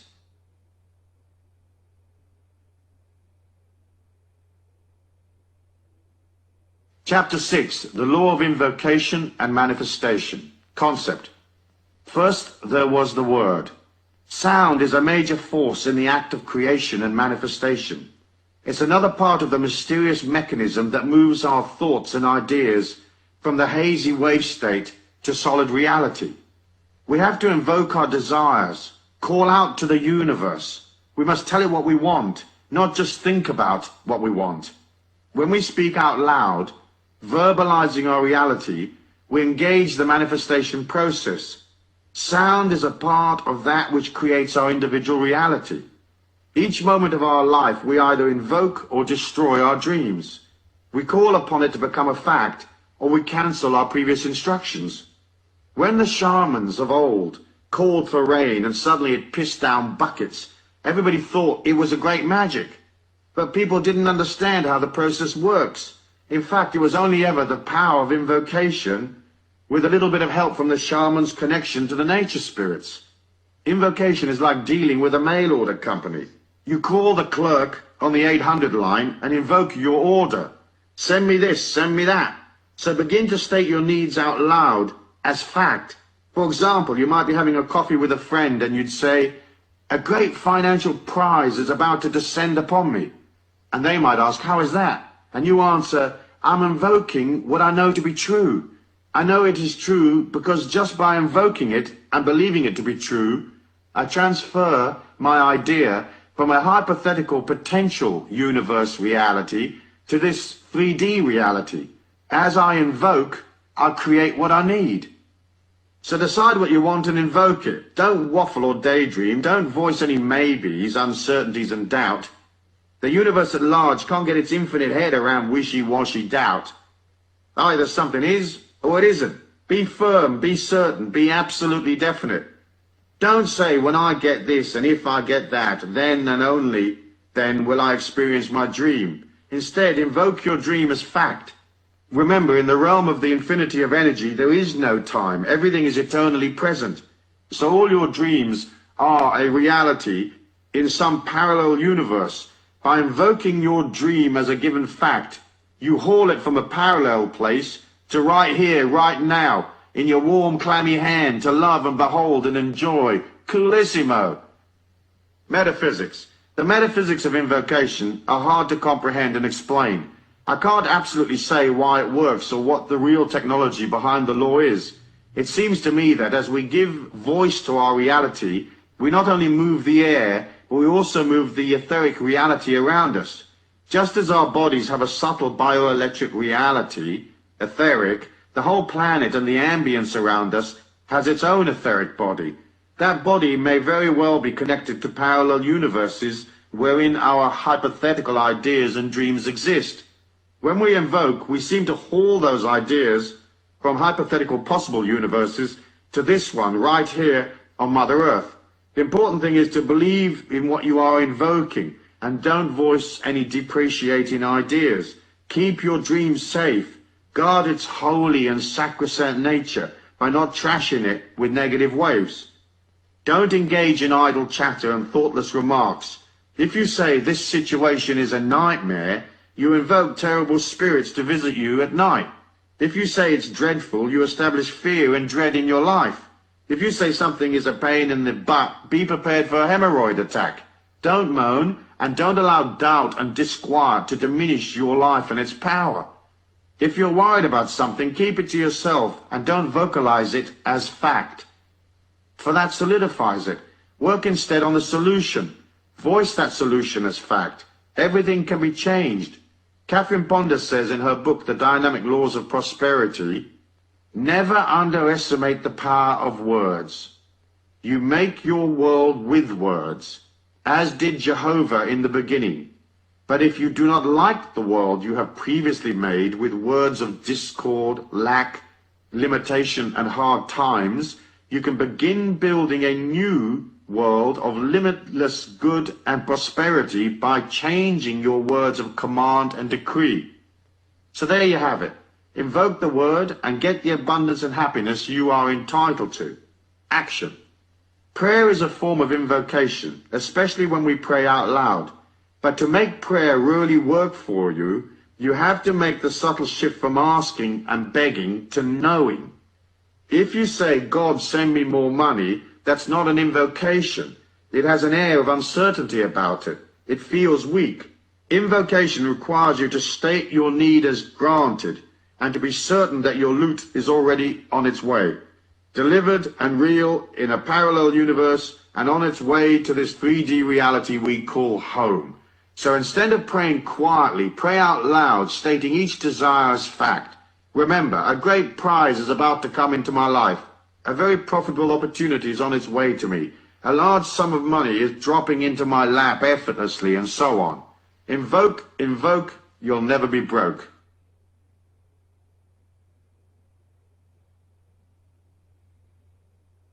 Chapter 7. The Law of Money and Ego. Concept. The function of the ego, among other things, is to concentrate on keeping you alive and to give you an identity. The ego wants to separate you from others, so it is naturally competitive. It believes in and promotes exclusion rather than inclusion. The ego needs specialness, distance, and separation from others to feel okay, and to go beyond its fears and insecurities. The number one ego-driven force fueling the planet, other than sex, is money. Money is a symbol of importance, and feeling important allows the ego to believe itself distant from other people. When there is distance, the physical body of the person in which the ego dwells can be observed. As I said in Law 5, at a subatomic level, our reality exists in a hazy state. It's nowhere and everywhere. It's only when you observe something that it becomes solid. So the ego likes to establish observers. It's one of the ways the ego controls you, keeping you edgy and stiff and imprisoned, brainwashed into accepting its ideas. It's difficult for most to understand how that stiffness and fear causes them to miss opportunities. Unravel the baggage, shift your mind about the need for importance and specialness, and suddenly you are free. After all, what you really need is a happy, liberated, creative life. Seeking admirers and observers is for the weak and insecure. You're not a performing dog, acting out, hoping for attention and a tasty morsel. It's degrading and debilitating, and spiritually it's rather ugly. There's no greater abundance than the abundance freedom offers. To unshackle from the ego's manipulation of you is to transcend. It's a hair's breadth from total enlightenment. What is the point of being enormously wealthy if you're neurotic and scared? What is the point of being famous if it means you create for yourself a luxury prison of sadness and loneliness, surrounded by yes-men and minions, but without the company of real friends who love you, who accept you unconditionally, people you can love in return?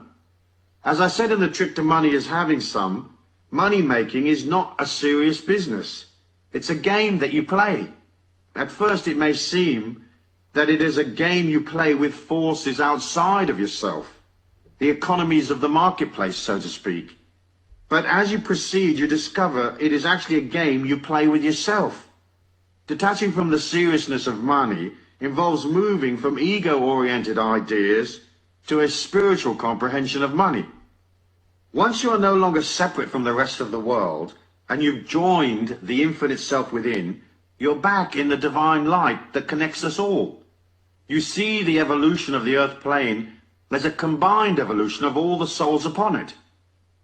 So rather than grabbing and pulling to make your assets and valuables separate from everybody else's, you realize you are a part of everything, and everything is a part of you, which means, of course, that everybody's money and wealth becomes your money and wealth. This helps you enormously, because it opens you up to the possibility of receiving large amounts of other people's money without having to actually do any work. Like winning a lottery, finding money in the street, coming upon a fantastic money-making opportunity, or whatever. Poverty is established by the separation the ego creates. It is the root of poverty consciousness, if you like. By becoming a part of all things, you create an abundance consciousness. Seriousness is a disease of the ego. Life isn't really serious. It's just a short journey. Yes, there may be pain, anguish, and other negative emotions in your life, but those negative emotions are generated by contradictions of the ego. The ego wants life to go one way, and circumstances come along and contradict it. Our journey on this earth plane, when viewed in its spiritual context, is a completely positive experience. Seriousness warps your life and disconnects you from your childlike self. The creative power inside of you is childlike, and creativity equals money. If you deny yourself access to the child within because you're too serious, you also block your connection to the divine light and your feminine self. Every creator who's any good uses their feminine side to create with. Whether a scientist working on a hunch, a painter working on the interplay of colors, or a musician dealing with the juxtaposition of notes and chords, the feminine principles are soft and they appeal to human feeling. In fact, creativity is the only evidence left of our societies once they've come and gone. We don't remember the businessmen of Rome, or the various generals that fought the Trojan Wars. Even the kings and queens of old are fairly uninteresting. What we value is the art, the architecture, the feelings of bygone societies, what they believed in, what they did, the art they left behind, the Colosseum, Versailles, paintings, books. Those are the things that have meaning, and so they last. We remember the yin, because it is through the yin and softness that the God force is expressed. So if you're a little too serious, lighten up, dude. Try to make light of life. Embrace its childlike beauty. Being too grown up is a serious and painful experience. Don't mess with it too much. Metaphysics. The metaphysics of money and ego are simple to understand. You are an oscillation of energy, a feeling. If having and not having money is linked to your ego's perception of itself and your overall perception of your self-worth, your emotions will be on a roller coaster, and that will affect your subtle body. When things go wrong, the check bounces, money's not flowing, your energy will drop. You'll feel defeated, weaker, and less than before. If you're locked into the ego's perception of life and things go wrong, it can make you unwell. Somehow you have to come to the metaphysical truth of your divine specialness. This is not a specialness that you poke in people's faces, but a silent specialness. It is the act of accepting the infinite beauty within you. Then the ups and downs of money are irrelevant.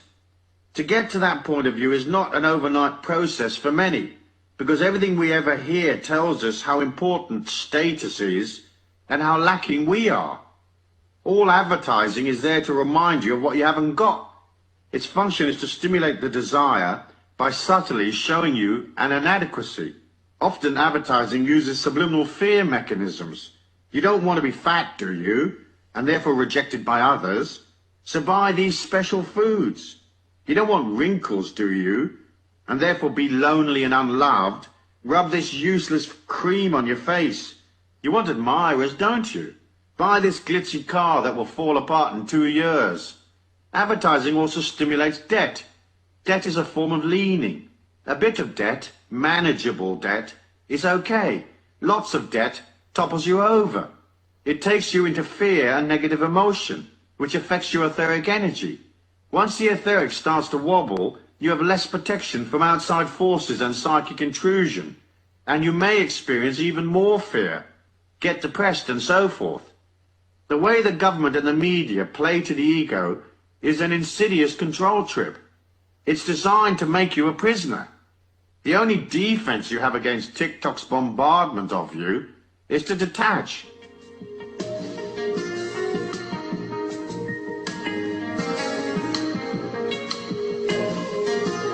By detaching from the need for observers and decoupling the idea of money as a status symbol, you disempower the ego, which allows you freedom. You can just be you and free.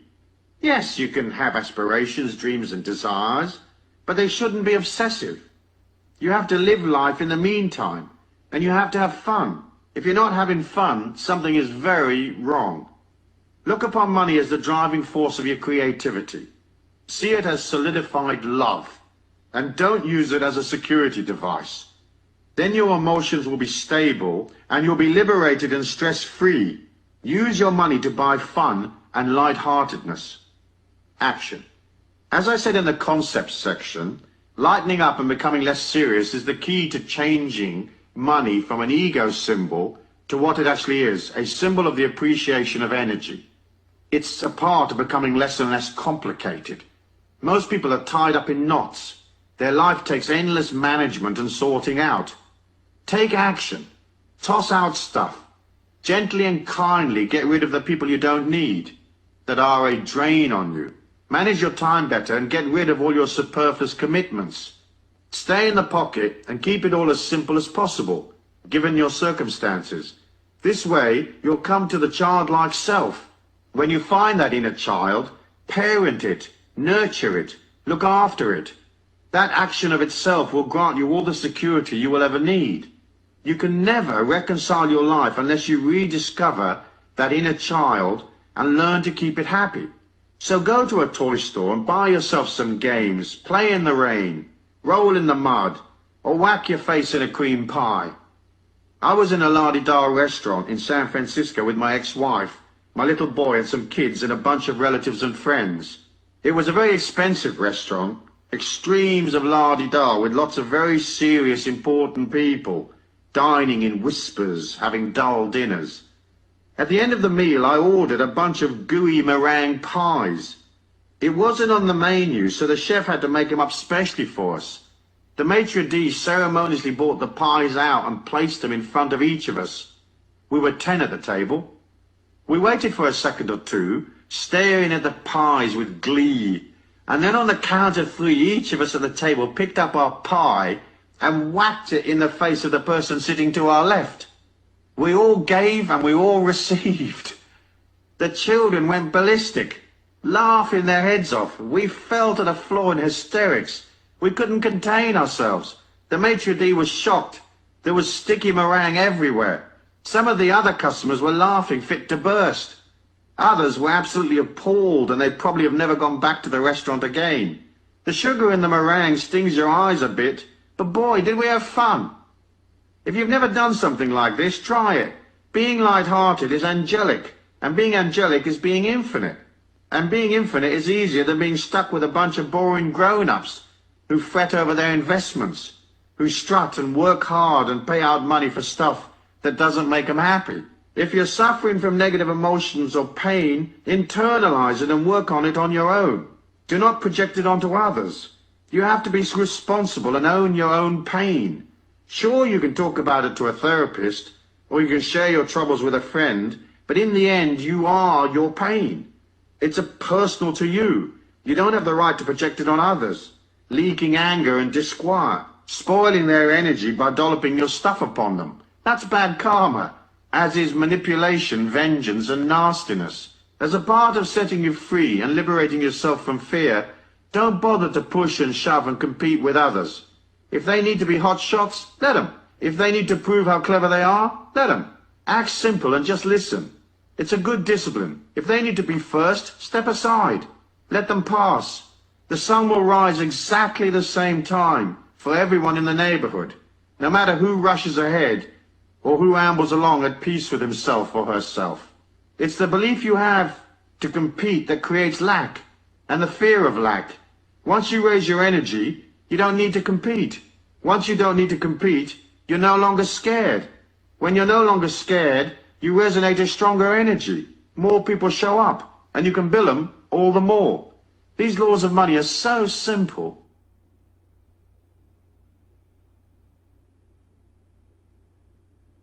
Chapter 8. The Law of Giving and Receiving. Concept. People get confused about giving and receiving because they wonder how much they should give in order to receive. Sometimes they wonder if they are receiving a fair share. But the concept is easy once you look at it from the point of view of emotion and not money or chattels. The way to ensure that you will always have enough is to forget about the money and concentrate instead on giving of yourself emotionally. That is, supporting people, putting out energy, being there for others. People are scared and insecure, and they need emotional support. They need protection. It costs you nothing to give it to them. To do so, you have to put aside your problems and worries. You have to subjugate your ego, get underneath people psychologically, and push them up from below. You practice listening, empathizing, really hearing what they are saying, instead of cocking an ear politely in their direction while thinking about something else. Look them in the eye when they speak. Repeat back to them words that they have used, so they know that you have listened and understood them. When they are negative, come up with a few words of consolation. Recognize that their emotions are painful for them to bear. Say, for example, "Gee, I understand. That must be tough. It must be very disappointing for you that such and such a thing happened." Don't buy their emotion, just be there for them while they let it out. Don't try to fix things. People usually don't need fixes. They just need a strong, kindly person to listen and to empathize. A few theirs is all it takes. Show interest in life and humanity and people. When you meet someone, ask them questions. Where were you born? Who are you? Are you married? Where do you live? Be there for them. And listen to the answers. Concentrating on people is loving them. So agree to concentrate. That is emotional giving. It helps people feel more secure. Then, never depreciate them or their efforts. At best, you might suggest in a non-threatening way some other course of action, one that might be stronger, more likely to succeed than the course they've embarked on. Never trash people or dump on them. Never say things that might hurt them or scare them. Always try to keep them safe. Make these laws of giving a part of your code of living. You will fail, as we all do, and you'll get annoyed and lose it. But keep trying, for in the end, you have to fall in love with life and yourself. And falling in love with humanity is one of the ways you learn to love yourself. It's the first hurdle in the giving game. It's the way we master giving. And in doing so, we develop a spiritual quality. We develop charm. Through it, you become spiritually prettier. People respond to that. They will seek you out. Emotional support and protection is kind and benevolent. In a harsh dog-eat-dog world, it's pure heaven when you meet someone who's benevolent and kind and there for you. Once you have the emotional giving sorted, the rest of it follows along naturally. You give of your money and gifts depending on what you can afford. You don't have to spend a lot. Sometimes a small gift, well chosen, with the recipient in mind, is more valuable than something that costs a lot. When I was in the jeans business years and years ago, there was a chap who came into the warehouse regularly. He had a company known as the Good Fairy. Whenever he came in, he arrived with a small present. It was often just a few sticky buns or chocolates or cold drinks, something like that. Everyone liked him and we cut him all sorts of special deals on the jeans he bought. He would have had his sticky bun money back from us 1,000-fold in discounts on jeans, because he thought of us and took time out to stop at the bakery before he came in to do business. He had giving and receiving sorted out. He was a very humble kind of guy, and he made millions in jeans and the property business. Good luck to him, I say. So the giving and receiving trick is not to be self-centered, and don't be a scaredy cat tight ass. Remember, there's no shortage. Money is energy. You are energy, and there's plenty of both. So give emotionally to others, and open yourself up to being there for others. Be kind and emotionally generous, and never rob people of their positiveness or their hopes. Always build them up. Never depreciate them, even if you consider their ideas a bit silly. Back them. Back them verbally and emotionally without condition. And if you really can't bring yourself to back them unconditionally, then at least be neutral, as I said. Now, to the receiving. Get your head around the idea that everybody's money is your money. Do things which allow you to truly comprehend that the world is yours. Go to the art gallery in town and look at the great works and place the image of those pictures inside your heart. They are yours. Go to the jewelry store and mentally place those fine things inside you as well. It's nothing more than reaching out in your mind's eye for a necklace, pulling it back and placing it inside you. It's now yours, rather than being unobtainable behind the window as you gaze at it from the street. Look at the fine things of life and own them mentally. Let them belong to you. Now let's start to affirm these ideas as true. Go take $1,000 out of the bank and try to never walk around with less than, say, $500, even if it is the last of your money. If you can't manage a permanent float of 500 right now, then settle for less, but carry cash with you everywhere you go.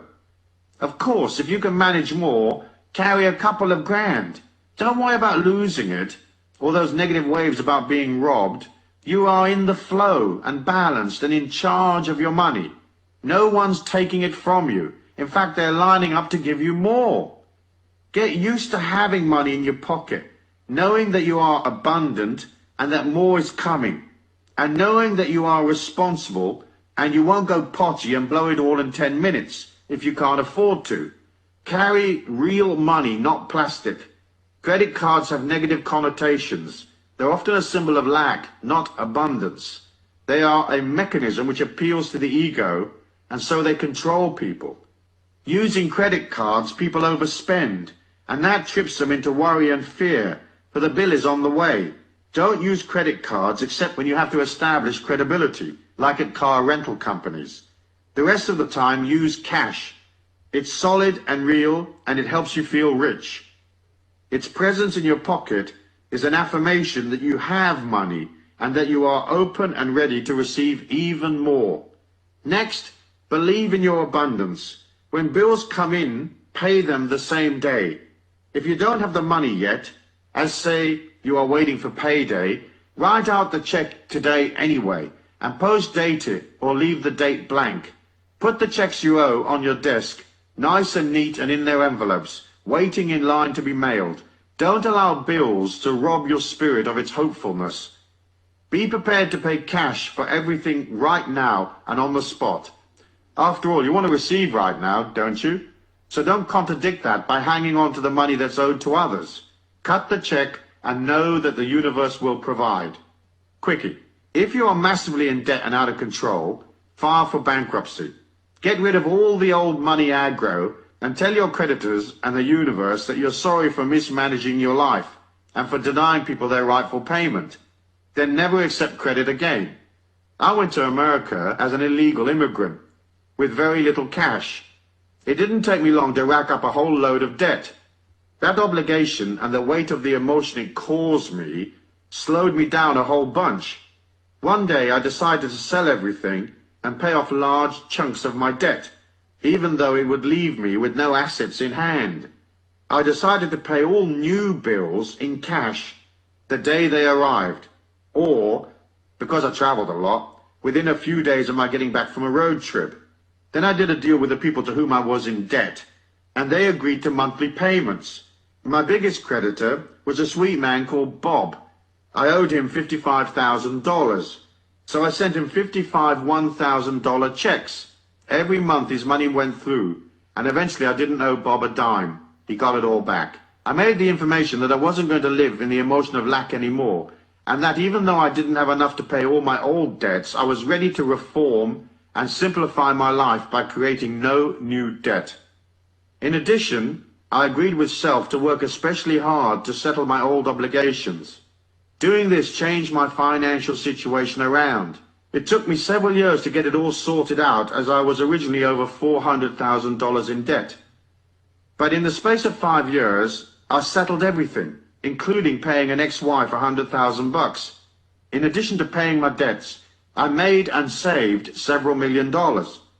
Make the affirmation that you are abundant enough and disciplined enough to go to a cash basis, paying for things as you go.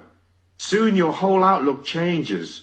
You go from desperately needing to win a little time for your bills to being serene and at one with your money trips. Suddenly this mind shift clicks the universe at large onto your side, and you're now coming from strength. That solidity pulls money to you more and more. Of course, you first must go past your resistance to letting go. It's weird how it all works.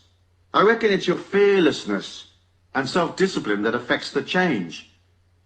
I should also remind you that, as part of your affirmation that you're open and worthy to receive, you'll have to practice accepting what is offered to you in life. I deal with this idea a lot in my other books, so I won't dwell on it here, but let me remind you of the rule. First, whatever gifts you're offered, no matter how useless or grim the gift might be, take it. Never refuse to receive. Worst way, you can always give that dreadful vase to someone you don't like. Second, never refuse money from anywhere. If a friend offers to pay for dinner, let them. Be gracious and thank them and tell the universe, thank you for paying for my dinner. If a person wants to pay you for some inconsequential act, accept, and never walk past money on the street without picking it up, even if it's just a small coin. Humble yourself and stoop for it. It doesn't matter what others think. You can't put out the message that you're too proud or too uptight to receive free money. The universe doesn't know the difference between a dime and a million. If you refuse the dime, the universe thinks you don't want money, so you collapse your chances. Accept all that is offered to you, even the mucky coins in the mud. Make it a rule never to refuse anything that comes to you for free. Metaphysics. The metaphysics of giving are silent and centered around the projection of your etheric subtle body. When you express hope and cheerfulness, when you are expressing outwardly, emitting energy, your etheric is like the sun. Remember I said that negative energy makes your etheric collapse in on itself. The more you get used to projecting outwards, the longer your etheric reach becomes. It's an inner reach. So give silently. When you pass a person in the street, mentally reach out and touch them in the heart, and silently project the thought, love. Or project admiration for them even though you don't know them. Back them. Believe in them. Project goodness, hope and positivity. If you see that they are upset, project the thought or word serenity or calm. If you see them angry, project peace. Don't judge them. Know that they have some inner issue unresolved, probably from a long time ago. Love them even if they appear a bit ugly. Make it a rule never to pass a person in the street without projecting some kind of silent goodwill. Now, if you're coming out of the Tokyo Underground in the rush hour and there's 60,000 people there, don't mess with trying to get them all. Pick a few here and there and leave it at that. Otherwise, energy-wise, you'll be on your knees. But keep projecting silently for the eventual healing of everyone on the planet. Silently touching people you pass without them knowing. Like angels touch us in our sleep, without us being aware of their presence. That's the metaphysical giving sorted. Let the receiving come in from the inner worlds.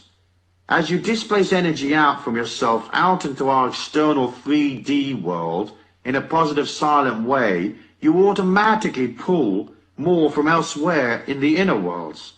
It comes to you as you project out. It also comes to you in the night while you sleep. The energy coming in is pure spiritual light, and so you will feel more energetic, or will have more stamina. Sometimes the light comes to you containing information. A thought goes off in your head, and suddenly you realize you need to buy $100,000 worth of aluminum futures, and so you act on that intuition and you buy them. Eventually everyone else decides intellectually that aluminum is a good thing, and the price goes up, and you got the inside tip weeks ago. You cleared your position, and you're at the beach projecting the word, relax, to the vacationers who pass by, healing them bit by bit, one at a time. In a world where most everyone projects uncertainty, some make a living of projecting fear, and governments have whole ministries devoted to sustaining fear, it's a cool little whiz that knows how to turn his or her energy the other way and give out security. It makes you different, silently different. The energy builds over time, I promise. Action. One of the best actions you can perform in relation to giving and receiving is to keep a gratitude book. I understand Oprah Winfrey recently picked up on this idea and she's been talking about it on TV. I haven't seen the show, but here's the technique in case you don't know it. You keep a journal of all the things you are grateful for. You write in it every day as a discipline. Oprah suggests 5 things each day. It's a way of pulling abundance to you.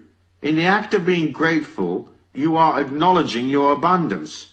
The fact that you have to take, say, 5 minutes to write your journal each day means you are observing your blessings, so you make them more real. Your mind projects more satisfaction and less lack, and so more good things come to you.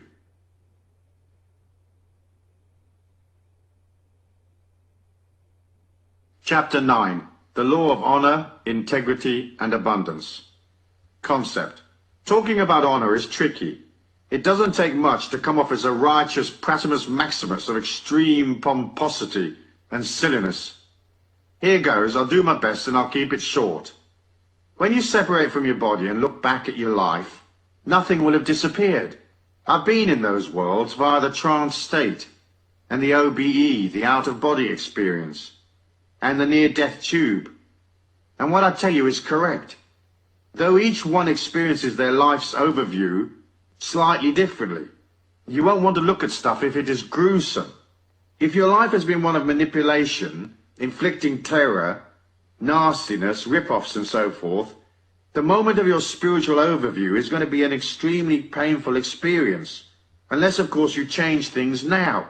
You can metaphysically and spiritually rewrite your history by seeing your mistakes as lessons, understanding that the God force is full of compassion, and realizing that each of us falls into the dark through our weaknesses and fears. In addition, the people who've been affected by any darkness you projected had a metaphysical responsibility. They must have projected or sustained their own negative energy for you to show up. Or at least they must have had options and they didn't take them. Of course, in the case of children who are abused, they don't have options because they're born into negative situations. If darkness has been a part of your life, you can perform a spiritual overview and healing while alive. First, you have to ponder your dark side and agree to let it come out. as it is usually repressed deep within. Then, when you're ready, take yourself off for a couple of days on your own, someplace remote and quiet, stay in silence and fast, meditate and pray. Allow the impact of your acts to come upon you. And once you've looked at that, all you have to do is own it. That is, you will have to see how you were responsible. Owning it is accepting that you inflicted the pain on others. And you have to see how it must have felt for them as they became scared or sad because of your actions. Perhaps you killed them off because they lost hope. Or perhaps they died not because you killed them literally, but because you stressed them out so much they passed away from other maladies.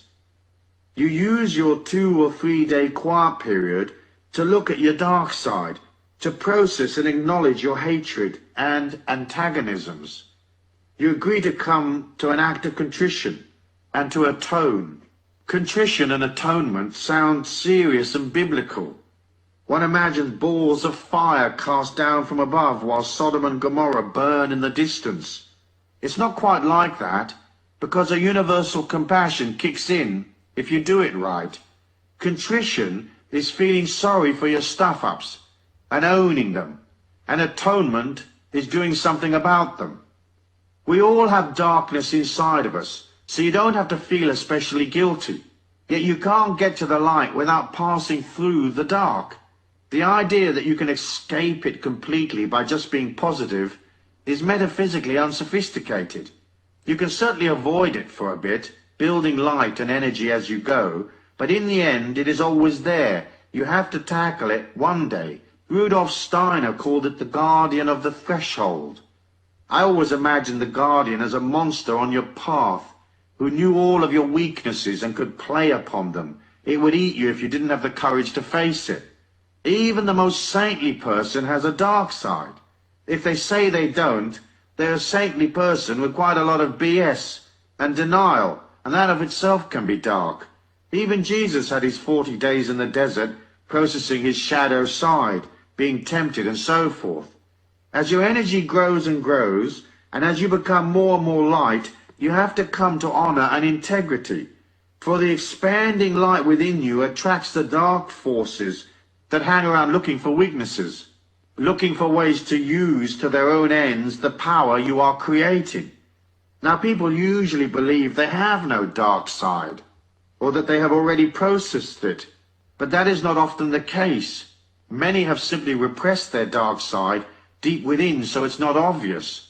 Simultaneously with this process, you'll want to be 100% correct in your future dealings with people. So all your future financial dealings must be honorable. You will have to be completely fair and honest and 100% correct with people. Next, you have to have honor in your feelings. That means living in the truth and expressing that truth and not being covert. We are trained as children to use covert ways to get what we want. And so we don't see it as dishonest, but it is. Our world is very dishonest, and our leaders encourage dishonesty by setting bad examples, by lying, by being corrupt, by using a political sleight of hand to sustain power. People come to believe that being dishonest, covert, sneaky and manipulative is normal. It's not. It's very dark. Being on a power trip is also dark. That power may come from your physical strength, or it might be a financial, political, or military power. Sometimes we become experts at wielding sexual and emotional clout, tormenting others with our control over them. Almost all power is abused. That's how we learn. We have to become strong inwardly and outwardly, without misusing the power we have. It's very hard to get it right, and most of us err. Some lust for power. They get off on emotionally or physically capturing others and maneuvering them. Bad karma. We are also taught to lie, exaggerate and obscure fact. We lie by omission, seeking to sustain one image while living another. To the student on the path, all of these are traps, and they have to be sorted out. For when you lie, it is to yourself. When you cheat, the same. When you manipulate, you create a prison for yourself as well as your victims. In the end, everything you do is to yourself. There's only the oneness, so all acts are self-infliction. Metaphysics. The metaphysics of honor are simple. You can't hide from the truth, so you have to let go. Humble yourself and look at the truth, and fix the bits that are less than best. Each of us has fear, hatred, and antagonism. Each of us cheats emotionally, financially, or sexually. We each have our transgressions. You rewrite your history by looking at that. Perhaps it may result in you suffering a dark night of the soul, but it will pass as you grant yourself forgiveness. Gradually, the power of the infinity within you bathes you in a new light, and you're made whole. In this way, you complete your act of contrition. Action. Atonement is the act of making good. So you can go back and pay off, if you can, the people you cheated. You apologize if you have hurt people, or you atone by charitable acts and good works. Perhaps you can't repay those you owe, but you can make a donation to some cause from which they might benefit. Atonement is accepting full responsibility for what you've done without too many explanations and excuses, and realizing that you hurt people because you were trained that way as a child, or perhaps you allowed your fears and weaknesses to lead you astray. Then you vow that you will act lovingly and kindly to others for the rest of your life. You follow through consistently over a period of time, making good the hurt that you have inflicted. I don't think it's enough to just feel sorry and to say sorry. Sometimes you have to do something concrete as well. You can make all the money in the world and you can buy all the experiences possible and live a rich life. But a life without honor and integrity is completely worthless. So as a part of your abundance affirmation and the setting up of a new energy in your life, include the correctness of honor if you've not already done so. Live your life impeccably on every front, financial, emotional, sexual.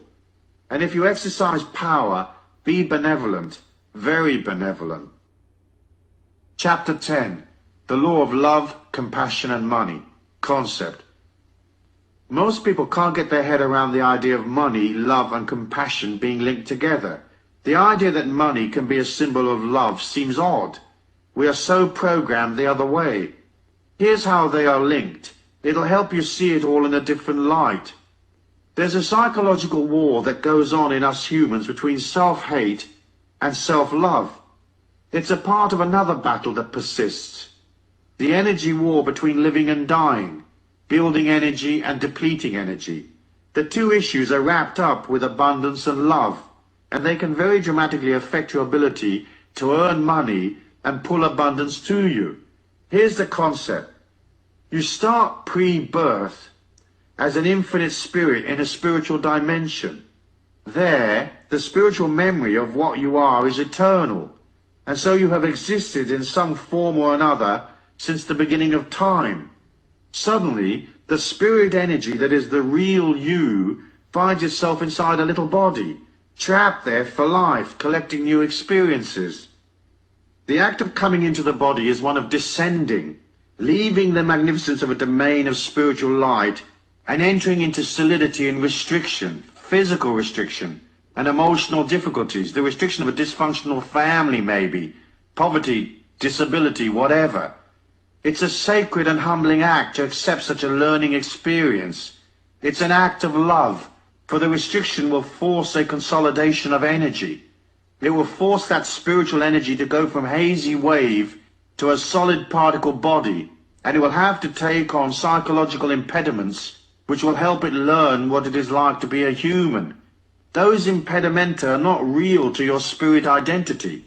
They are borrowed from others who have lived before.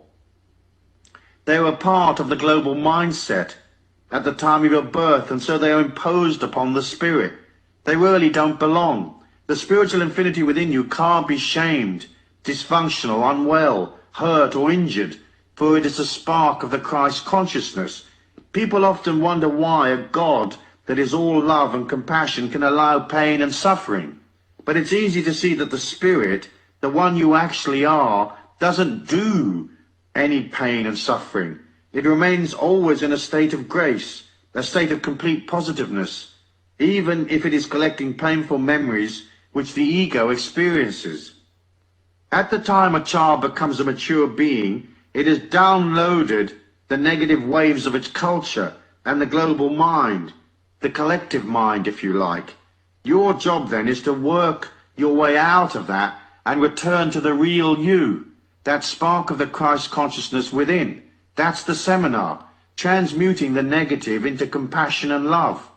In other words, you are busy recreating your spiritual identity here in our slowish particle 3D world.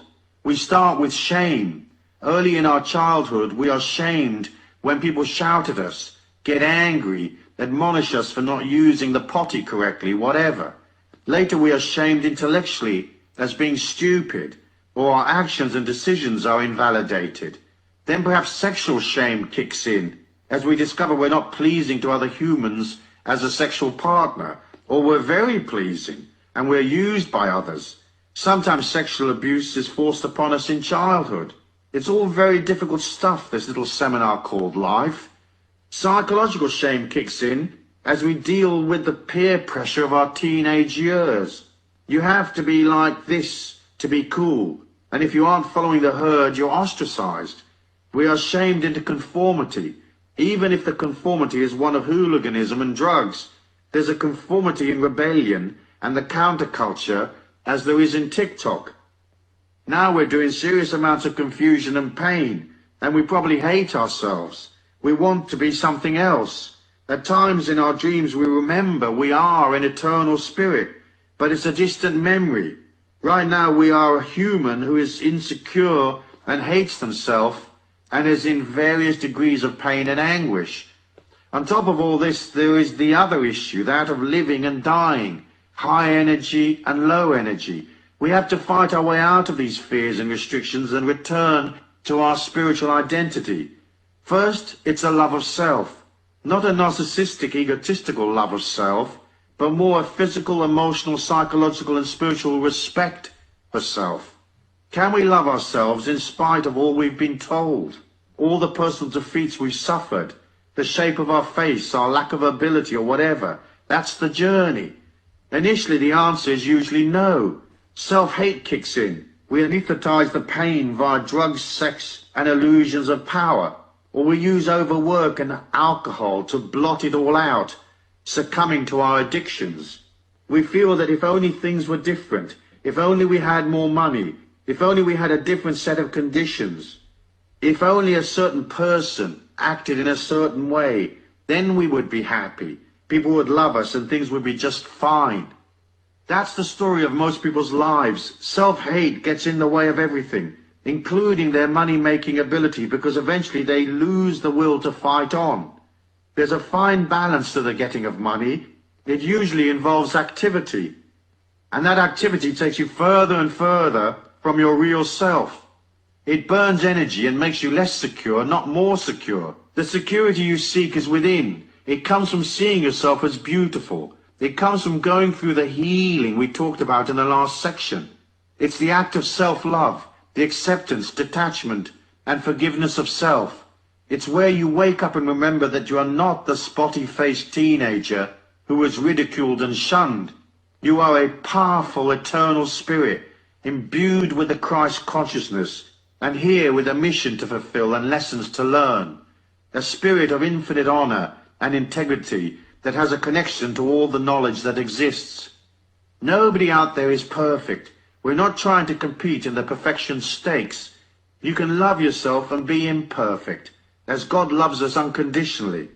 I really like the image of the water rat, this scruffy little rat that sniffs around on the edge of muddy river banks. It doesn't look like much, but the little rat is sitting there on a log by the side of the river, and he is what he is. He isn't apologizing for being a water rat, but simply stands inside a divinity and a spirituality which is the animal spirit of water rat. You are what you are. You might be an Adonis in the making, or an incredible goddess energy, or you might just be a little water rat who stands in front of the bathroom mirror in the mornings and says, I'm a water rat and that's okay. I don't have to convince people or act to please them. I don't have to work to win their affection. I don't have to pay for them so they will love me, because I love myself. I am what I am. I'm going out today. I'm going to believe in myself. I'm going to be honorable. I'm going to concentrate on people and treat them fairly. I'm going to treat myself fairly. For by nurturing myself, my energy will build, and I will become secure. I know that money flows to security and away from insecurity. So by being more secure, I will prosper. When you are insecure, it turns people off. To spend money, people have to give away a part of their security. When they make the transfer of money to you, they have to feel solid. They have to feel they're getting something that will make them more, because they're paying out and becoming less right now. So if you're solid and contained and secure, it helps them feel solid, so they transfer their cash more readily. That is why self-hate destroys your money-making abilities. Partly, as I said, because it's hard for you to include yourself, and partly because you trigger insecurity in others, and that forces them to hang on and become tight. By booming out life force, love and strength and fine encouraging words to support people, you express a compassion for people's insecurity, and in the process you become stronger and more abundant. You become a divine paramedic offering people the oxygen mask of life force, dolloping out goodness and strength so they become less fearful. People will respond to that life force, and it's up to you to figure out how you're going to bill them. Money is a symbol of that life force, of its appreciation. Money can be a solidified form of love. Through the transfer of money, we facilitate love and communication with other humans. It offers us a simple system for providing for and loving and nurturing ourselves, and it is one of the ways of expressing generosity and kindness for the less fortunate. Metaphysics. The energy war is a simple one to understand. We generate energy and we burn it. Modern life and its psychic and chemical pollution threatens us daily. The personality is perpetually slightly off balance, slightly scared. We are constantly pushed from love towards fear. So we look for the life force to sustain us. As we fret and worry, we burn more etheric energy and become more edgy. We imagine that making a pile of cash will help us, and so we hurtle out to seek our fortunes. Often we use work to avoid our fears. When we're very busy, we don't have to look deep within ourselves. But soon our lives are real complicated, and it takes loads of our vitality and ego power to keep things flowing. Our energy drops and we become victims of our own self-hate. We become so lost in the false ego self rather than resting in the infinite real self. Gradually we become numb, existing in a vapid and lonely state. It's scary, so we look for someone whose energy we can feed upon to sustain us. But once we start trying to suck energy from others, they're not going to like it. They will respond by fleeing as fast as their chubby little legs will carry them. So as you process your love of self, and as you work on your security by nurturing yourself, you become more neutral, less and less an energy vampire. Eventually you have surplus energy to dish out, and that is how you will develop compassion and true caring for the world and the animals and the humans upon it. Now tell me that money's not involved. Of course it is. For in the getting and dispensing of money, you learn the fine balance of manifestation I spoke of in the first law. Through work, money, and commercial activity, you see how there is an energy trade-off between activity and security, and yet another trade-off between love and fear. Then there's the money lesson and the balance of giving and receiving, and the further fine balance between respect for self, self-worth, and respect for others. How you make money to buy experiences you need in this lifetime, and how you handle the abundance that comes in, will be very much a part of the final spiritual picture you present when your eternal self returns to its infinite homeland, carrying back the memory of what you were in this lifetime. Money, compassion, energy, heart, love, fear, wealth, generosity, meanness, they're all characters on the same spiritual stage. So the trick is to align to the beautiful ones, step away from the ugliness, and accept the gift of your infinite self in the process. Action. The action of compassion and money is the act of becoming comfortable with life's situations and the state of your bank balance. You have to be kind to yourself, and you have to keep your ego in control and accept life. Otherwise the ego will yearn for things and force you to go out to work for it, to buy its stuff to make it feel better. Once you're at one with yourself, you will have compassion for yourself. Then you will, of course, nurture yourself. But you won't have to go shopping to distract you from your fears. As you become more aware, you become more real. Then by discarding the useless stuff and eliminating unnecessary obligations, you become more balanced and settled, more silent and less manic. You'll also have less activity and stress, and you'll feel better, and so onwards and upwards. Do something for yourself every day, something compassionate and kind. I don't mean buy yourself breakfast. I mean do something that is spiritually or physically nurturing. A massage, a fast, a meditation, exercise, rest, play, that kind of thing. For it's in the quiet time that you see the great abundance of this life, and you'll move from the ego's disquiet to the spirit's wholeness, and you'll see that the things you worry about are often not worth the worry. In the quiet time, you'll see what has real worth for you and what is just fluff and hype. Once you get real, all your energy can go towards becoming what you really need and want to become. That transformation must be a part of your story in this lifetime. Making money is not enough. You'll have to do something that has meaning. You will want to collect memories in abundant settings, but you will also want to be surrounded by love and friendship. You will want to be doing things that you want to do. Yes, that's your story. Put aside the little nitty-picky ego stuff. Start today to act, invoke, and energize the grand plan, for it is yours by right. All you have to do is agree to step up and collect. So accept yourself and believe in yourself. Look the world in the eye and say, I am what I am.